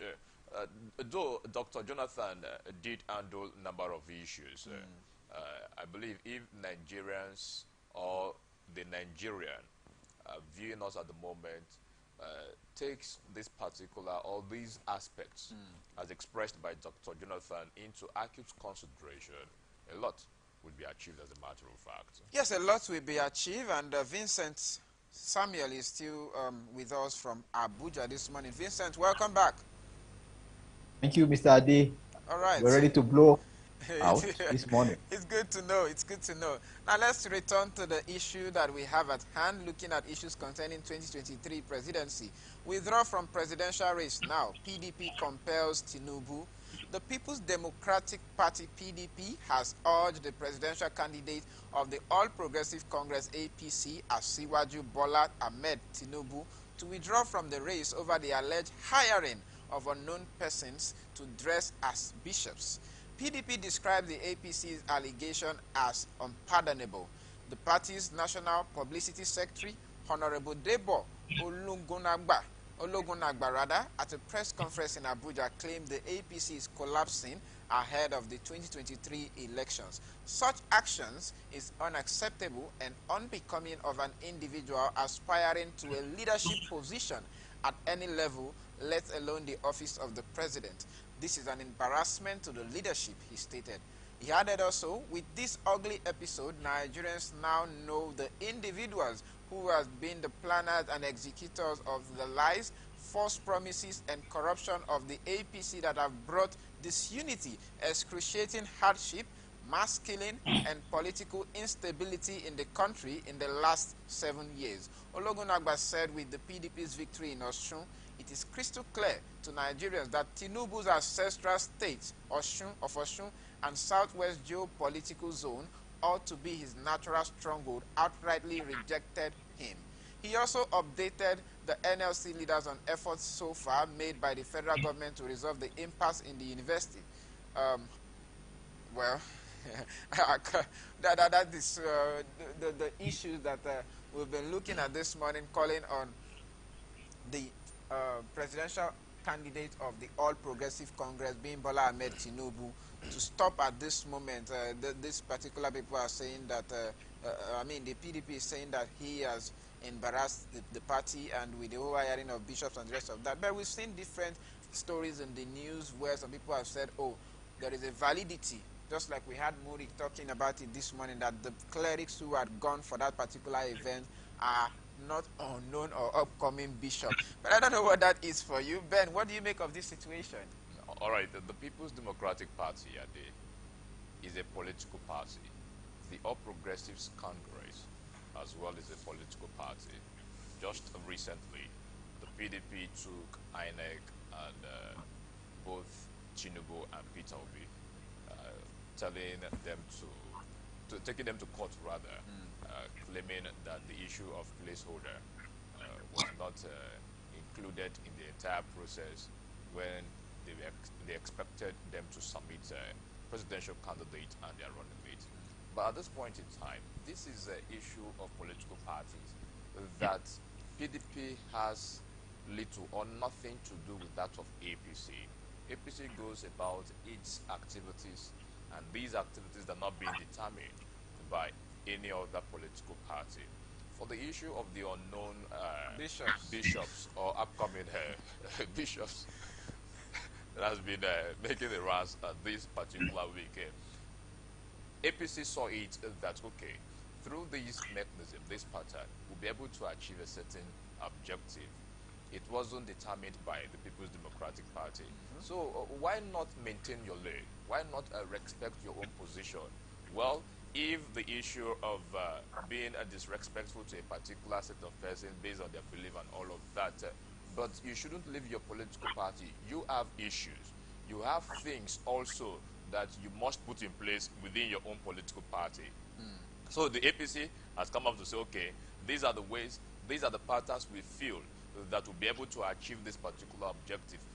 Everybody should respect it, though everybody will not accept and then feel comfortable with their position on any issue, because political party is not being driven by just a particular person. It has membership. There are a number of persons in different political parties. So the APC, they brought in clergymen and what have you. They understood better than what they did. So PDP, why not maintain your lane? That is my position on this particular issue this morning. However, there is this suspicion that the PDP now has pattern to use as a campaign, a trait against the APC. Okay, this was what you did at a point in time. Is it acceptable in a country where we have divergent beliefs in the country? People are in this religion, the other person are in this, these other persons are in this religion and all of that. So I am also seeing it from this angle, that the People's Democratic Party now, gradually, they are compiling areas that they will use as weak point against the All Progressives Congress. Why not maintain your part? I am not a member of the People's Democratic Party as a matter of fact. Also, I'm not a member of the All Progressives Congress. But in as much as this issue is concerned, I see it that PDP should maintain their own lane. I know it's like, okay, we've not gotten a particular line to use during campaign against the All Progressives Congress. I bet you, Ade, we will see other things even before the period. We will see other things. Let's hear from you, Vincent. What are you seeing on your end concerning this particular issue? Adi, I want to say that this is actually expected. It is expected because, of course, the PDP would want to leverage on every mistake or supposed mistake of the All Progressive Congress, even if it is not a mistake, so long as they feel it's something that they can leverage upon, they would definitely leverage on it. Clearly, the issue of the appearance or the parade of bishops at the unveiling of Shetima is one thing that many should be concerned about. Many analysts have asked certain very critical questions. That, of course, why would you had 30 bishops? You cannot say you have 30 bishops, and out of these bishops, I think where the defense of Murik saying the bishops are known, the clergies were known. The only person he listed was known person was Reverend Father Alia of Benue State, who is also the candidate of the All Progressive Congress in that state, the governorship candidate. So pulling out Alia from that list, you see that the list is a list of unknown person. Unveiling of a high-profile vice presidential candidate of somebody in the capacity of Shetima, at least you should have one or two big names from the Christian faith. Going to pack 30 bishops who are clearly unknown, who are just upcoming, who are building their ministry, is something that is actually suspicious. And of course, you will realize that some of those bishops were younger than you are. I don't really know, but I saw some bishops that were very, very young, and maybe I don't know how they happened to rise to the rank of bishop in their ministry. But ordinarily, it is not really easy to become a bishop in the real sense of it. And if you look at the way the situation is, For some, they feel they have been insulted because it was a Nollywood movie for some individuals. The way the bishops came filing themselves, the way some of them would want to carry their bag. You saw the clips carrying their bags to shield their face. Which bishop would be going to an occasion and you want to capture his face, and he wouldn't want his parishioners or his congregation to see him, but carry his bag to cover his face or turn his face the other way around against the camera. So there are suspicion in the way the whole thing happened. But be that as it may, the PDP, just as Mr. Ben said, should focus on their problem. But of course, you know, they will not focus on their problem because they will want to amplify the wrongs of the All Progressive Congress. But let's see how it goes. And I just hope that at the end of the day, these things will be thrown up. Just as Ben said, more will be thrown up. It is for Nigerians to put them into perspective and decide who to follow. Those who believe in religious ticket would also decide where to go. Those who don't believe in religious ticket will decide where to go. You agree with me that yesterday there was the exclusive interview aired on Arise TV where Atiku did expose that even in 2007, Tinubu had hinted him of a Muslim ticket is another thing of concern. These things will keep coming up. You get to see that it is more like for that issue raised by Atiku yesterday, you realize that he is trying to say perhaps this is more than capacity. This guy has had this intention for a very long time. But well, we do not know. Time will tell, and the people would decide where to go. Before we run away from this particular story, Vincent, you made mention of the fact that only one of those bishops had been identified, and he also happens to be a member of the All Progressive Bishop. Congress. Yes. Burik mentioned Reverend Father Hyacinth earlier, as earlier is a renowned priest as far as Nigeria is concerned. Well, that's agreeable to an extent. Now, you know, we are in the politicking era and people are looking for different propaganda and means. Of course, the PDP is playing its opposition role this time outside the Aso Villa, you know, talking about the fact that there's every possibility that the All Progressive Congress might clinch power come 2023. So they are trying to play their opposition role as early as they could, stemming directly into the elections. Now, some persons have said, oh, they identified their mechanics, they identified, I don't know if you identified your tailor on this particular one, but do you really think this is a... before you keep going on, we didn't see a shoemaker. Nobody has come up to say that anybody was a shoemaker, but we've heard that my mechanic was there. And you just said tailor this morning. I don't know if you've identified. I am yet to identify my own, but let me bring it to you quickly, Vincent. Do you think these are some real gambits that opposition parties have in their hand to critique the All Progressive Congress with, especially in this time of elections? Don't you think this is more like tensing the populace and the polity already? I don't seem to get you. Please, can you come again? Do you think that the issue of, oh, these guys are mechanics, these guys are tailors, and the rest of that, that the PDP is coming outrightly to criticize the All Progressive Congress, with, especially as going as far to say that Bola Ahmed Tinubu should step down, that he had to some extent insult the sensibilities of Nigeria? Is it worth it? Is it what the People's Democratic Party and some members of the group of that particular political party should be using as some counteractive measures to somewhat, you know, talk about the All Progressive Congress as a means of being an opposition towards the 2023 general election? If you ask me, I'll say yes. One of the greatest assets that you would use to clinch election, I think, is religion, because of course you have a huge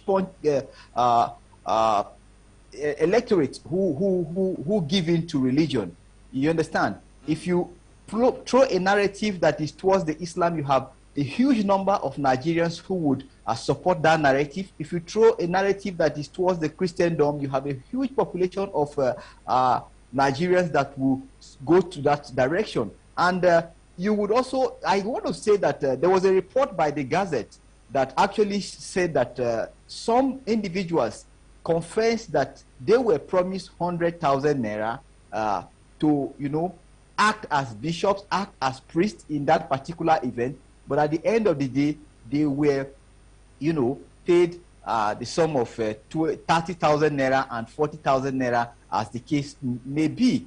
This is a very, very, religion is a very sensitive, very, very sensitive issue.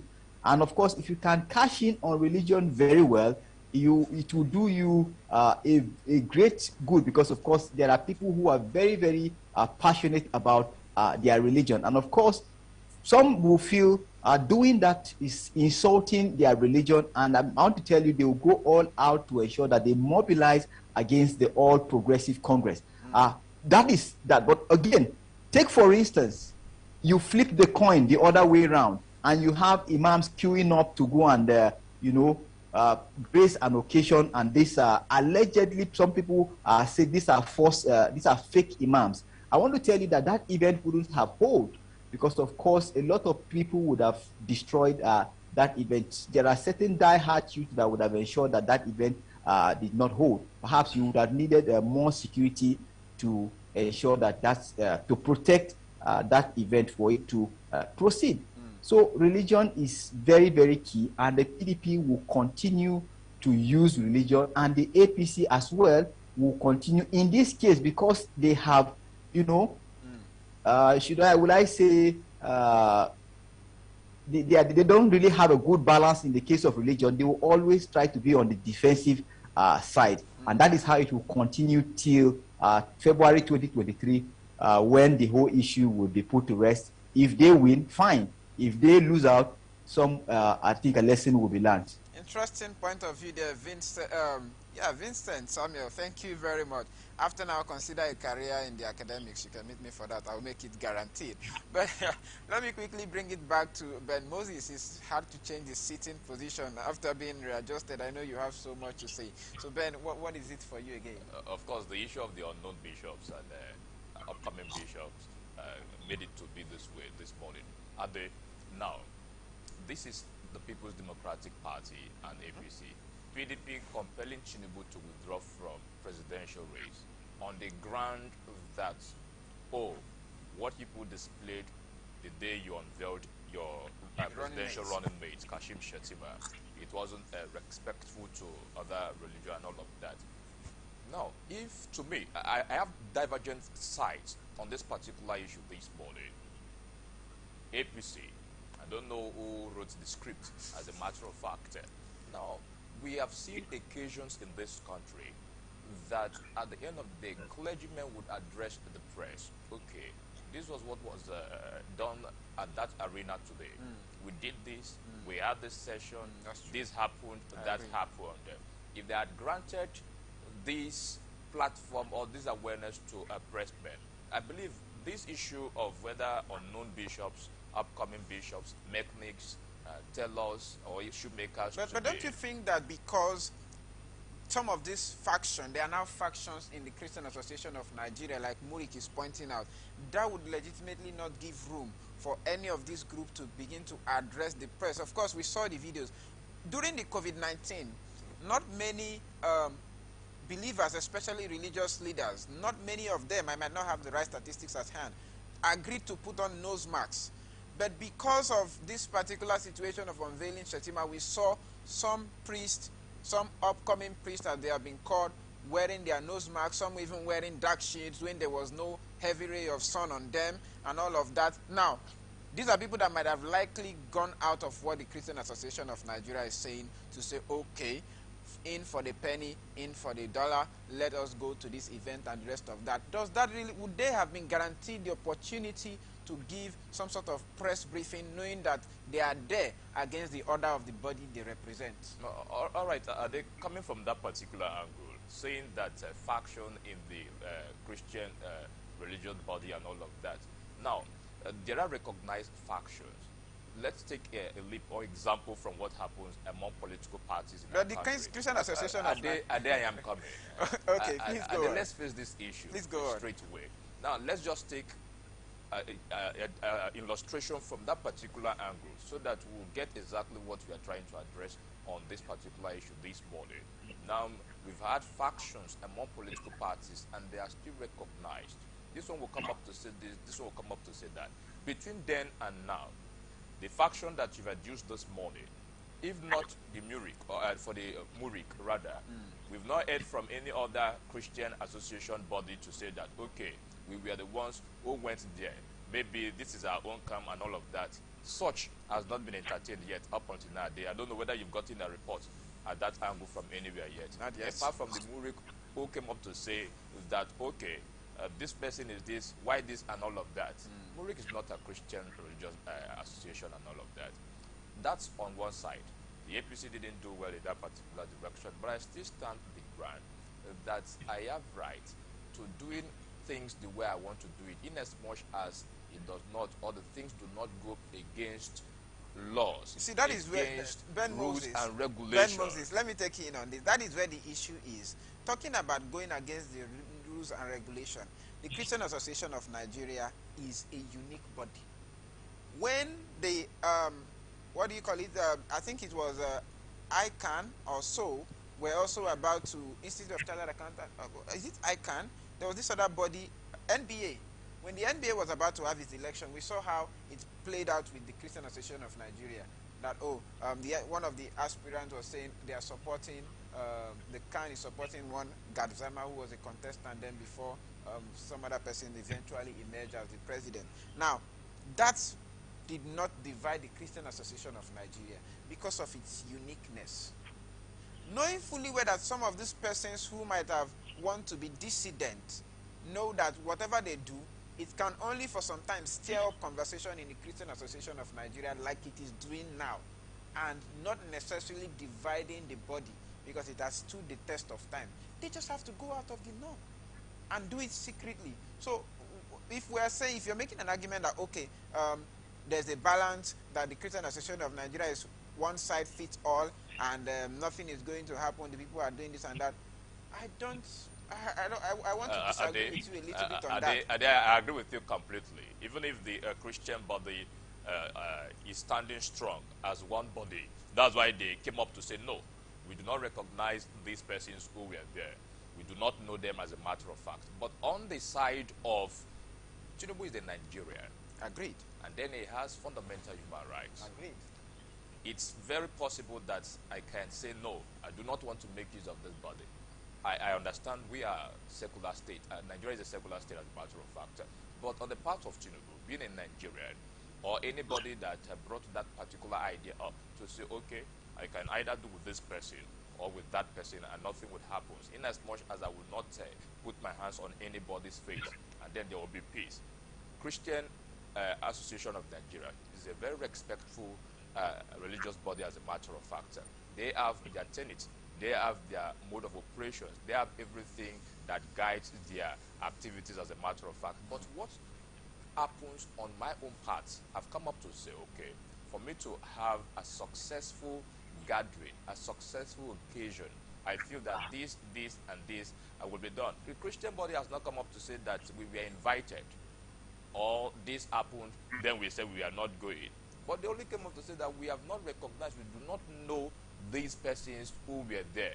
As a matter of fact, coming from the angle of the person, Tinubu, he has his right to make a choice of anybody. But to some extent, you know, it's also legally interpreted that your right stops where my own begin. And I want to say it out there that some Nigerians would agree with me this morning that Tinubu's right stops where that of Nigerians begin. If its rights begin to some extent insult the sensibilities of Nigerians, of course, he himself had come out yesterday to say that he did not hire anybody, which if you flip the statement the other way, it necessarily means that, according to him, that the bishops who had been there and the priests and the clerics and whatsoever are legitimate people from a recognized organization. So, that being said, anything that the presidential candidate of the All Progressive Congress, being Bola Ahmed Tinubu, will do that would insult, to some extent, the sensibilities of Nigerians, don't you see it as also an infringement on the right of Nigerians? Because Nigerians deserve a right to know. And people might begin to say, oh, this government is here to get hold of power. yet we're having all this drama. What if they come into power with a drama amplify? Are they, if you've been following it clearly from the inception of this particular issue, I know that Nigeria comprise religious bodies, the Christian, Muslim, everything. And then from time to time, we'll be giving attention, we'll be giving sole attention to this particular angle. They go down to the federal character, though people are complaining that things are happening wrongly there. But you try to see a situation where the Christian person will be there and then the Muslim person will be there. Okay. In as much, I have different sides on this particular issue. On the side of law, legally, I don't think there are issues around the person of Tinubu that the PDP is saying that please step down, compelling to step down because of because of your decision on this particular issue. Ben Moses. But also, it's important for the APC to understand and know they've been doing this. They've been practicing this. We have been practicing this. That it would have been important at that point in time to ensure that you people do things rightly based on what we have been doing in this country. But Moses, I would say hold that thought, take a sip of the tea. ATN Saturday is just getting started.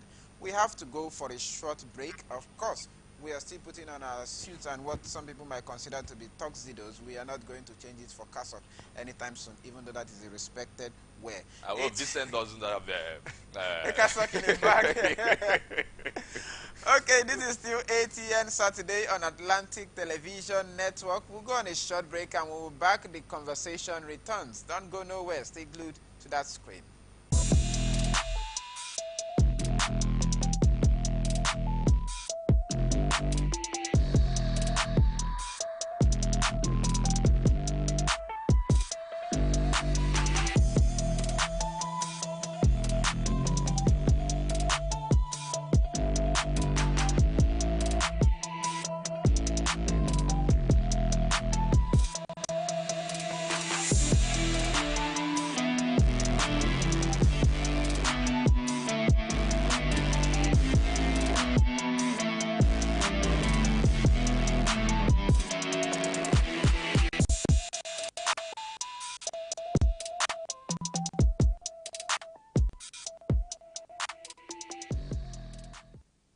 The people, the candidates, the party, the campaigns. What really makes an election year?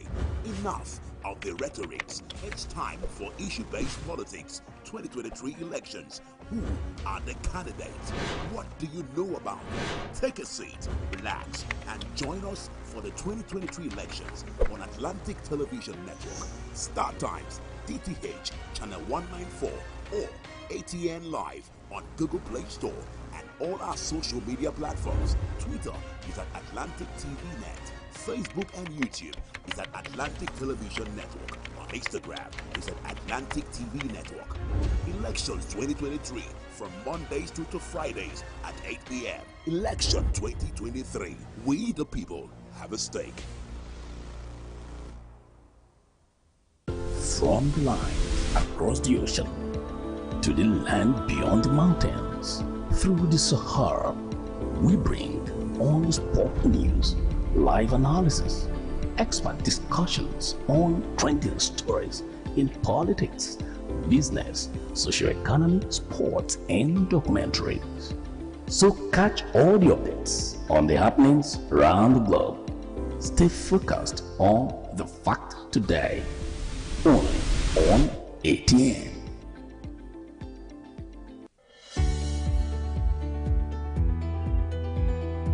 People into the country illegally. That is amazing. Honorables, you human trafficker. Honorables, you order.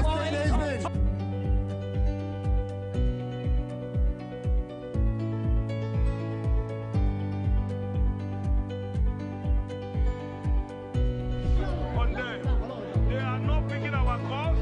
They made up their minds. So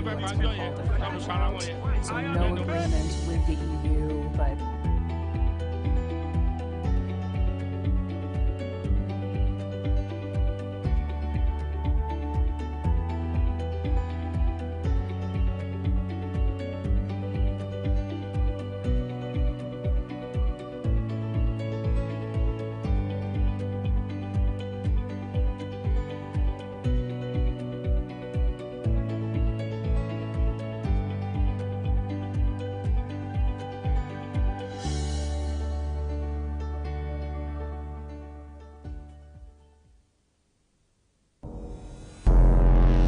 Every day, our lives are changed by history. We are one people, all of us. Leaders, politics. Nobody's ambition is what the blood. I have fought very firmly. Natural occurrence, war, and the world economy. I belong to everybody, and I belong to nobody. ATN covers it all on ATN Politics today.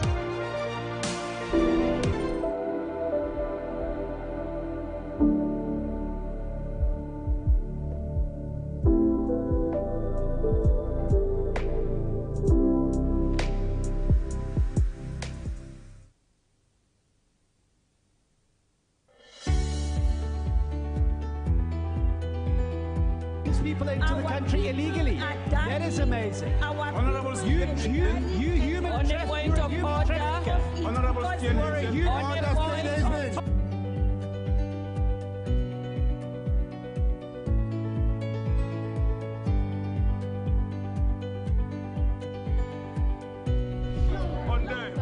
They are not picking our calls. They made up their minds. So no agreement with the EU, but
Welcome back to ATN Saturday, where the conversation always gets going. Of course, I am not alone in the house. I still have Vincent Samuel, who is in our Abuja studios, joining us this morning. And I still have Ben Moses. Ben Moses, welcome back to this other side of the conversation. Thank you very much, Ade. Dear viewer, as Ade said before now, just take glued to your television screen, because we have a number of things to slide out this morning on ATN Saturday. And speaking of sliding out, let's move briefly into the issues of insecurity. Now, terrorists abduct 50 persons in Niger community. Report says no fewer than 50 persons have allegedly been kidnapped by armed terrorists in Kuchi, Munya local government area. Now, on this particular issue, we've had the issues of the terrorists who have killed about 50 persons in the Munya local government area of Niger State. It was gathered that the terrorists in their large numbers invaded the town at about 2 a.m. on Friday and abducted a mass of people. Eyewitnesses say that terrorists stormed the town while it was raining and instantly launched a house-to-house operation and assembled their victims for onward movement to their enclave. Confirming the incident, Sani Abubakar Yusuf Koki, co-convener concerned Shiroro Youth of Niger State, said the gunmen invaded the community at about 2 a.m. while it was raining. He said although there is no report of casualties, the estimated number of people kidnapped is put at about 50. Koki then called on the authorities concerned in the state to swing into action and do the needful. Meanwhile, the State Commissioner for Internal Security and Humanitarian Affairs, Emmanuel Bagnar Umar, has confirmed the kidnap, saying security agencies have responded to the call from residents of the area.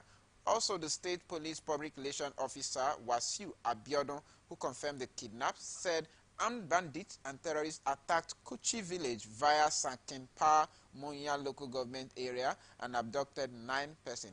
He said the police tactical team and vigilante men have been drafted to the area and are currently trailing the hoodlums to rescue the victims. We move continuously from one case of kidnap, abduction to the other in Nigeria, and it has almost become a reoccurring issue, a decimal in the system that Nigerians would have to wake up to daily. In fact, give it a few hours from now, you might definitely be getting a different report on the news if you happen to be a person who scroll through the news from time to time. And Nigerians are wondering, Nigerians are asking, when would our security be of paramount concern to this government? When will the issue of banditry and kidnapping come to a halt? When should we start saying we can sleep, if not with our 2 eyes closed, at least with our minds put to rest? These are the big questions we're asking this morning. But, of course, I don't own a monopoly over the conversation. Let me take it to you, Ben Moses. What do you think about this current development? This whole thing started from the Chibok girls that were kidnapped, by recent memory serving me right. What do you think about these developments? Whenever anything that goes against the safety of the people in a society happens, it questions the responsibility of the government of that particular society. Because as it is known that the government should be responsible for the safety of lives and property in the society. And then it is coming down again to Niger State. We've had rather cases, occasions that the so-called bandits, as they've painted it to be, or terrorists, as they painted it to be, some time ago had occupied certain parts of Niger State. And then another thing has happened again. Just 50% in their You're custody. calling 50 just? I beg your pardon. 50 persons, even if it's one person, as a matter of fact, 50 persons in their custody. Now, you are denying these persons their fundamental human rights. What's happening to the security architecture of our country? Now, Niger State, we have the chief security officer that, as a matter of fact, for the fact that we've had records, we've had cases of these issues that have been perpetrated in Niger State, as a matter of fact. Why did you give room for the recurrence of this particular issue? If you're not very careful, these things will keep happening. If terrorists could take a particular region in the state, it questions the responsibility of that government. As a matter of fact, whenever those things happen a day, it bleeds the hearts of Nigerians that a society that has the sovereignty, that has the whole responsibility to ensure safety of its citizens. Yet, these issues are happening. Just one person alone is a concern, a very big concern. Today, this morning, we are having 50 persons in custody of people who have been carrying out havoc in a particular or in this society. So it doesn't stop, or it doesn't lie at security agents. They've swung into action. They are on it. They're on top of the issue and all of that. At the end of the day, we will not see practical action. There will be no presentation of, we have captured these people. We have traced them to their hood. And then here they are. And want to carry out the penalties, consequences on them. These issues, we have not recorded the outcomes of their actions, as a matter of fact.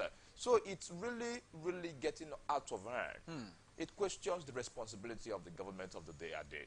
That's interesting to know, Ben Moses. Now, for some persons who understand how the military work, which is not just for the sake of borrowing terminologies, in the military there's something called reconnaissance. It's about information and intelligence gathering.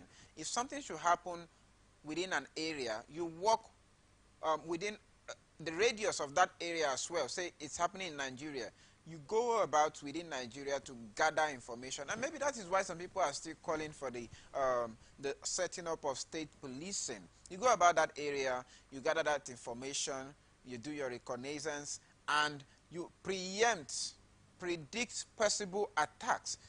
Looking at the fact that the Kuje prison break had just happened of recent memory, and we still have persons from the Abuja-Kaduna train attack who are yet to be released.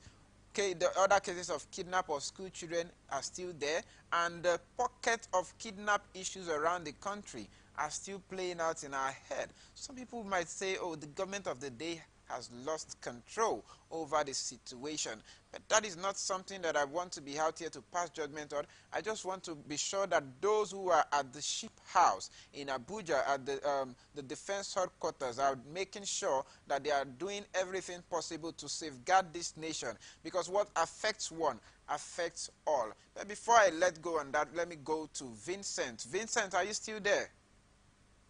Yeah, Ade, I'm here. I can hear you. Loud and clear. What do you following make? the conversation. Okay, what do you make of this development? 50 persons being kidnapped from a community. It really is quite sad that this is actually happening. I want to tell you that yesterday, same in Niger, one of our colleagues reported that she wanted to go for an assignment in Kotongora. She left Niger. She wanted to go to Kotongora, and these terrorists also blocked a road for close to about an hour, and they operated and they kidnapped people. So this 50 is just one in many adoptions. But again, the issue is the way the government is going about the situation. We don't really see they don't really show concern. They are not really showing concern. I want you to take a retrospective look to what happened in Nigeria in 2014, 2015, 13, 14, and 15. See how the likes of Shetima now, Senator Shetima, were reacting to the adoptions. And, then former President Goodluck Jonathan was the president. Now you see these governors trying to, play to the gallery, But of course, they must live up to their responsibility, because this is what they have sworn to do. They have sworn to protect lives and properties. And so they must do that. If they don't do that, they have failed. And clearly, they have failed. Every day, Nigerians go to bed, you hear one adoption. And I want to tell you that these adoptions are underreported. It is not all adoptions that are reported. And it pains me, because one of the issues that the president has promised to tackle is the issue of security. Where is the security today? We don't really have security. And the government is just being silent about the whole issue. They will tell you we are on top of the situation. Clearly, it tells us that our government is being reactionary in terms of security. There's no intelligence. If people will come and operate and kidnap 50 people, it's to tell you that it was a house-to-house operation. House-to-house operation to kidnap 50 people will take over 2 hours. And they do these things unhindered. They do these things without any resistance from the security agencies. And on a daily basis, our fellow brothers and sisters, Nigerians, are in captivity, suffering. I think the government need to wake up. They need to wake up, and I think the opposition party is not even doing well, because they are supposed to make sure that all these adoptions, people get to know about them. Because this government, honestly, it needs to wake up, because the government is actually sleeping. If it doesn't wake up, perhaps Nigerians, anyway, it's left for Nigerians to decide in 2023. I never saw it coming from that perspective you had taken, Vincent, but it's quite instructive that you made mention of the fact that this had been a house-to-house raid. And I agree with you basically because of the timing at which it was reported that this event took place. We've had multiple cases here and there, and all the government keeps doing is promises. Some people would even say that this particular administration has become just like every ordinary citizens out there, because they come and they say, we understand your pain, we are sorry, there's something we'll be doing, we're on the matter, the security agencies will fix it, and all of that, and it just seems like it's a jamboree and we're going about in circles. But again, because I'm not alone again in the house, let me hear what Ben Moses has to say. Vincent said something that he doesn't understand the pattern of the opposition party in Nigeria at the moment. Of course, opposition party, we expect opposition party to agitate, go against certain policies that do not favor the people. Not really about going against, talk about the negotiation way of ensuring that the party at power sits up and then carries out the right thing in the society. However, I don't think that it is in that particular direction in our society at the moment. Political party, of course, what they are doing at the moment is just for political party interest. But that's by the way. When you were talking, Ade, you said something talking about state policing and all of that. In the Nigerian military, we have cadres. You will hear that this is a senior security intelligence officer. Have you seen how long the profile is? Now, these are people who have been in this business for a number of years. Professionals, those who have acquired, who have the knowledge of how to go about security activities in the society. So while you are talking about state policing, I laughed and said that we have competent and in the military who can drag the attention of the government at the moment. These issues going on in this country, these issues going on in this particular state, these are the ways, these are the patterns, these are the strategies that if we should carry out, would be able to curtail and then bring down, if not completely, but reduce to significant percentage the issue of insecurity in these areas. But yet, we are not seeing all those things happening. What are they still doing there? It's not all about saying it. We are confronting it. We sympathize with the family and all of that. Let us understand clearly that whatever we are doing, the international communities are there.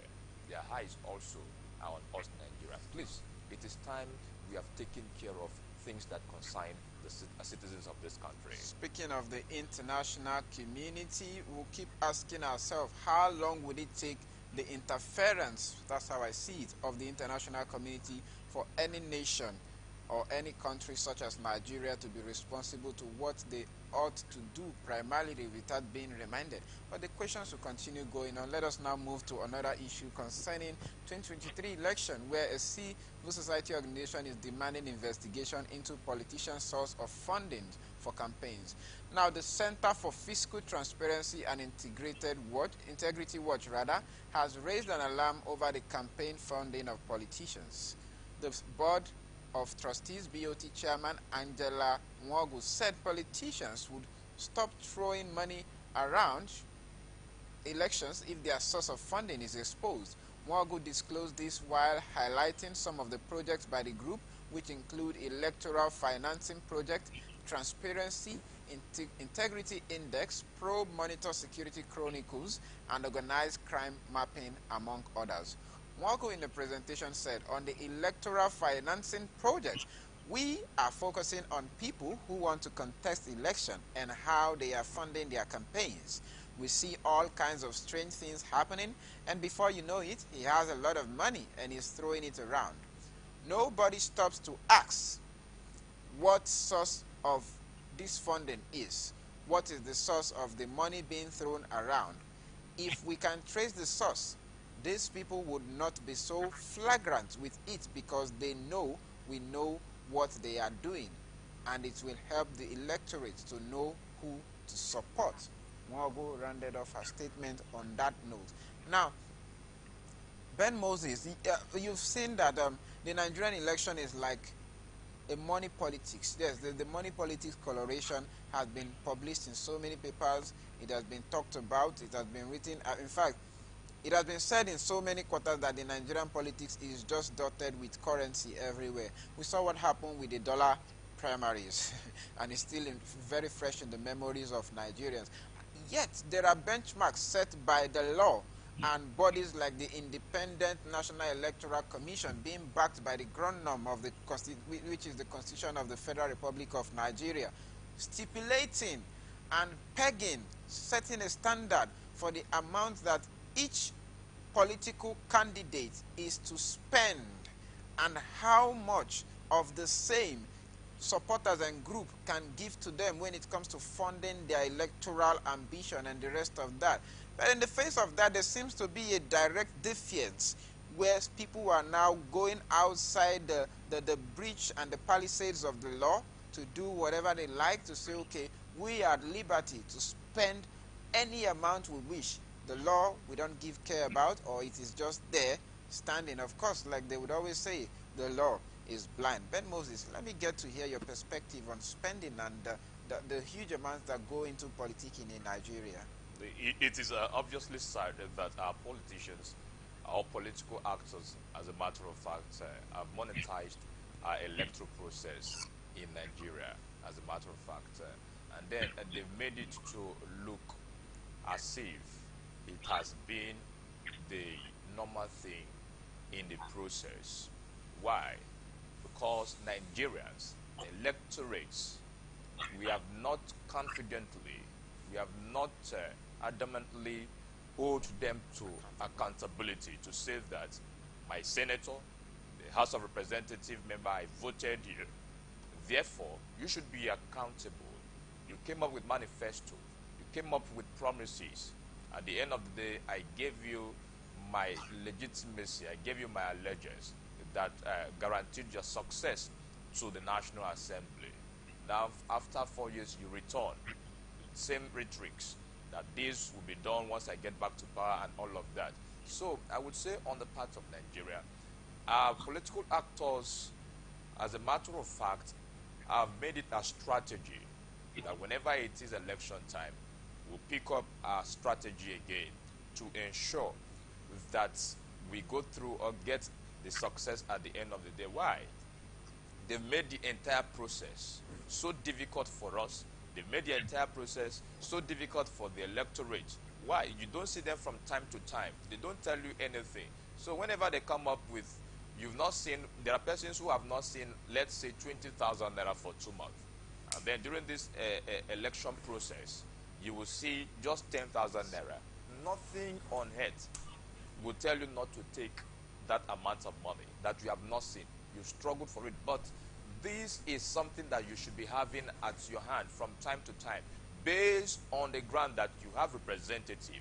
You have somebody who is agitating, lobbying in your own interest to bring governance down to you. But at the end of the day, these things do not play out. So it is a strategy on the side of our politician today that whenever it is election time like this, they make the strategy available again.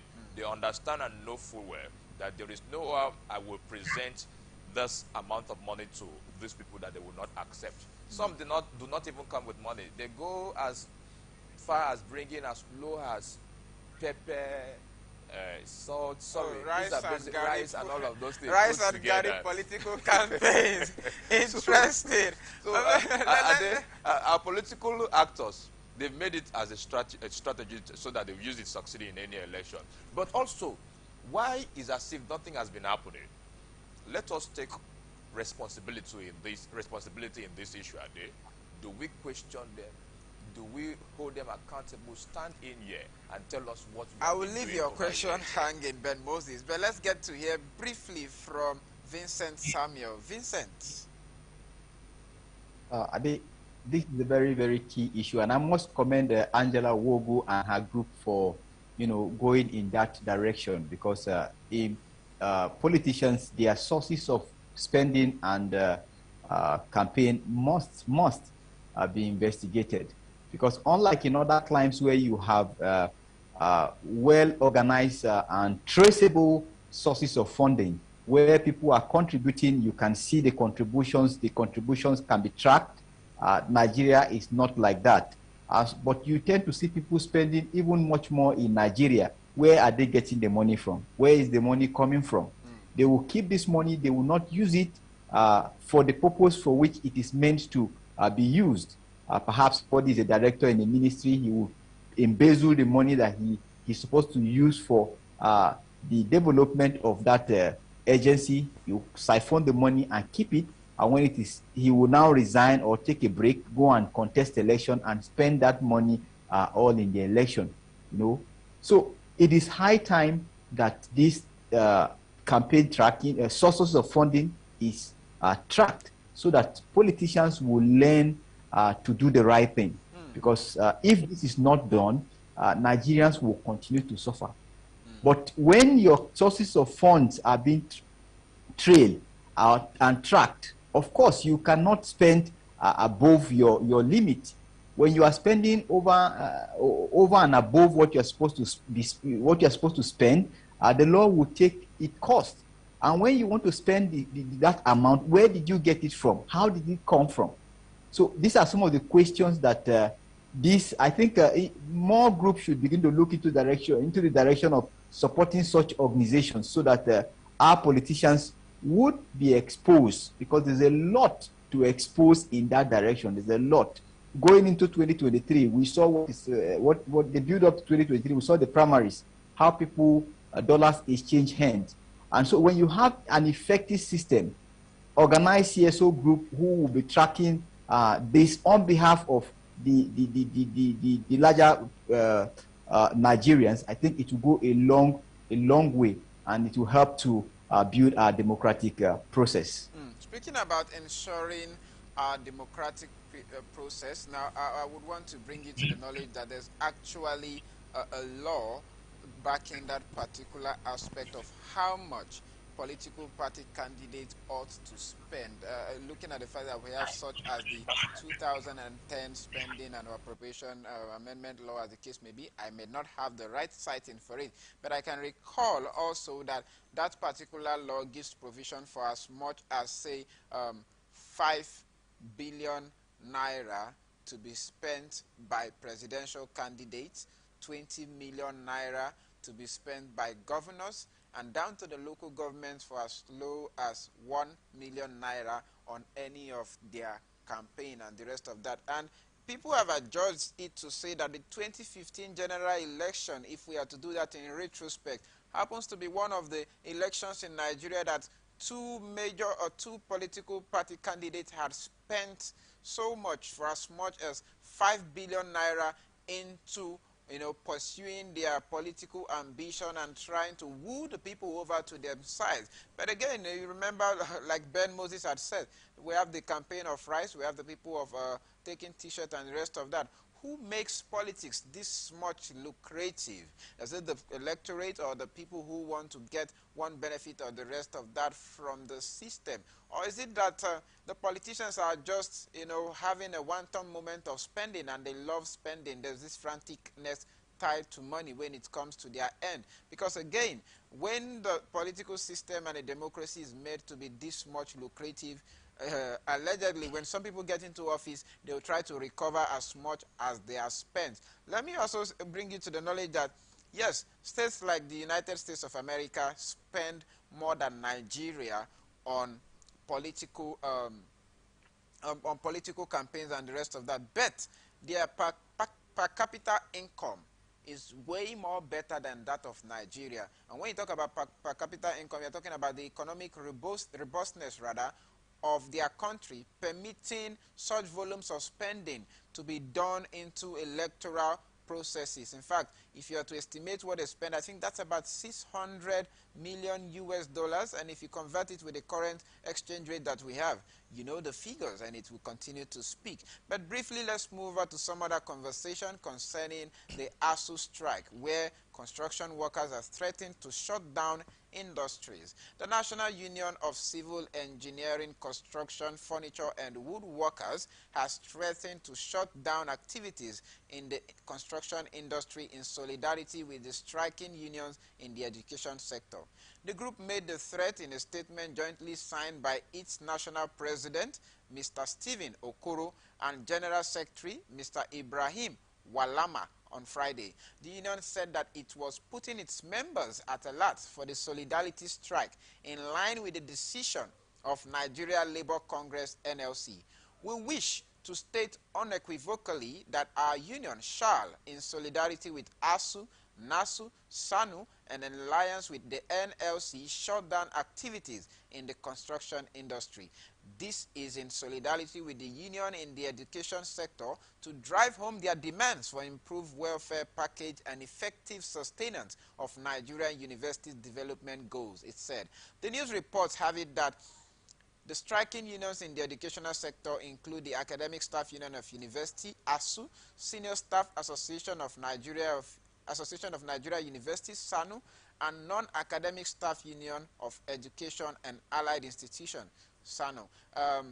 Now, unfortunately, with strike characterizing the Nigerian public university system, it is doubtful to believe that they can measure up to the task of keeping pace with the global trajectory, the union said. It urged the federal government to resolve the conflict with ASU, NASU, and SANU without further delay. Report says that ASU embarked on strike February 14 over the federal government's non-implementation of a memorandum of understanding and a memorandum of action it signed with the union. ASU is seeking the government's commitment to payment of academic end allowances. The union is dissatisfied with government refusals to adopt transparency and accountability solution, that being UTAS. It is a back and forth. We've heard the NLC saying they are about to join the solidarity strike, and of course in one of our items we discussed this morning, the DSS is out there warning them. We've had those from the petroleum sector, those from the aviation sector, also calling for support into the solidarity strike to join ASU. It's been over 3-4 months now or so and counting, and there's nothing been done. It's just been a back and forth. Even ASU had come out to say that they don't trust Chris Ngige. They believe that he's just playing them here and there in between the federal government. All these we're seeing in the power play and in the feud of the academic sector, you know, playing out between the federal government and those who are in the ASU, every person trying to protest their point and the rest of that. It's a very big problem we have in our hand. The students are still at home, joining different parts of, doing different things to keep going and to sustain themselves. Ben Moses, let me hear from you this morning. Construction workers joining the list. What is going to happen eventually? At this point in time, construction workers, as well as every consigned Nigerian, at this point, have come up to say that we are, because of this lingering ASU strike, just agreement to be reached between the federal government and this academic body, that it is no longer funny. Students at home, I think we've not taken time yet.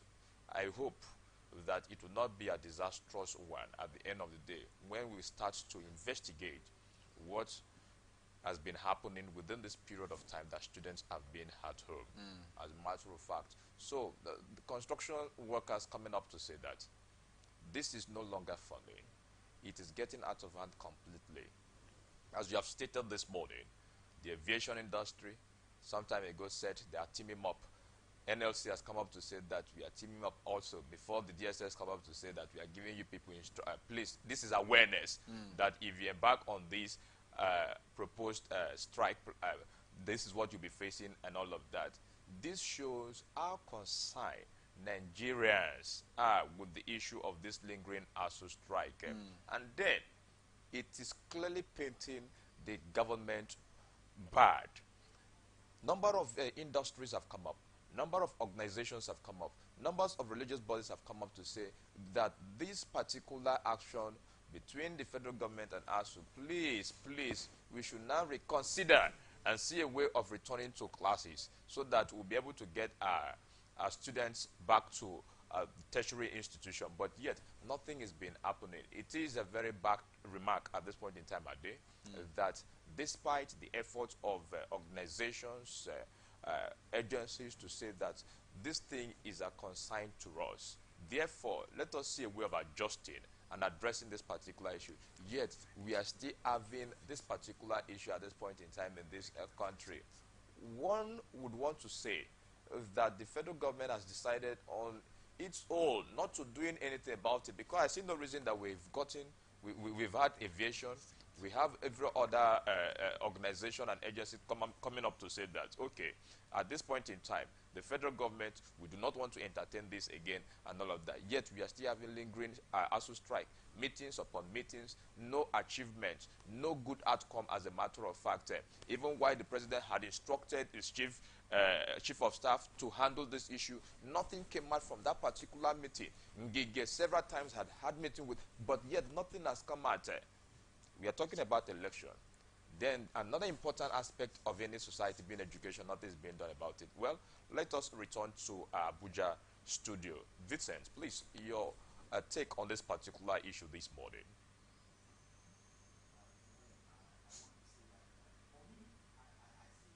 The whole issue has been the government will be indifferent, because clearly, whether you have all the unions joining this strike, I doubt if they would really do anything about the issue, because clearly they have shown insensitivity with respect to this issue. Let's forget the fact that they are playing to the gallery, setting up committee, giving somebody 2 weeks to bring feedback.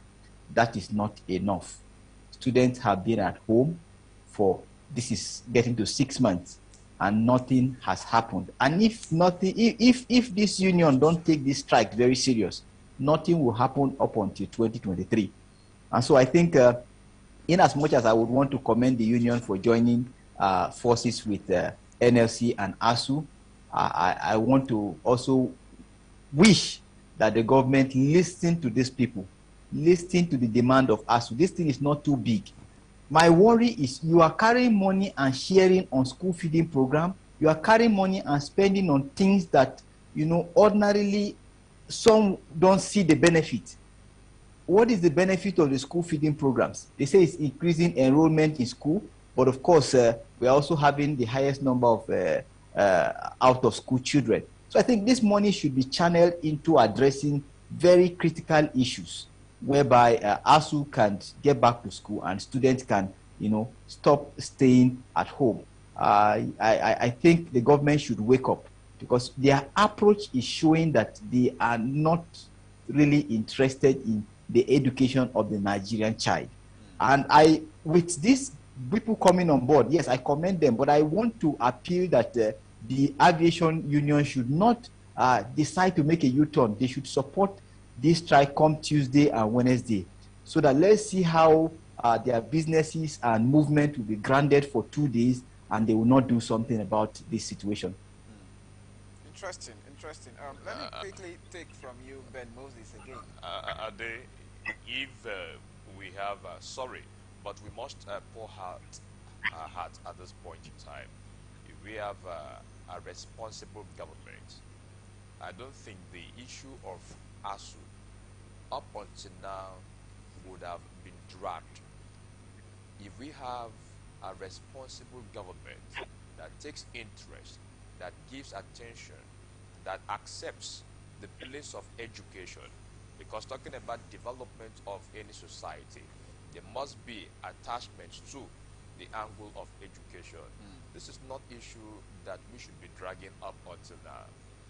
Now you're giving us bad image, painting us wrongly. People are looking for ways to go out of this country, their own country, just to attain academic qualification elsewhere. Whereas we have competent institutions in this country, yet we are still using our own hands to killing these institutions in our country.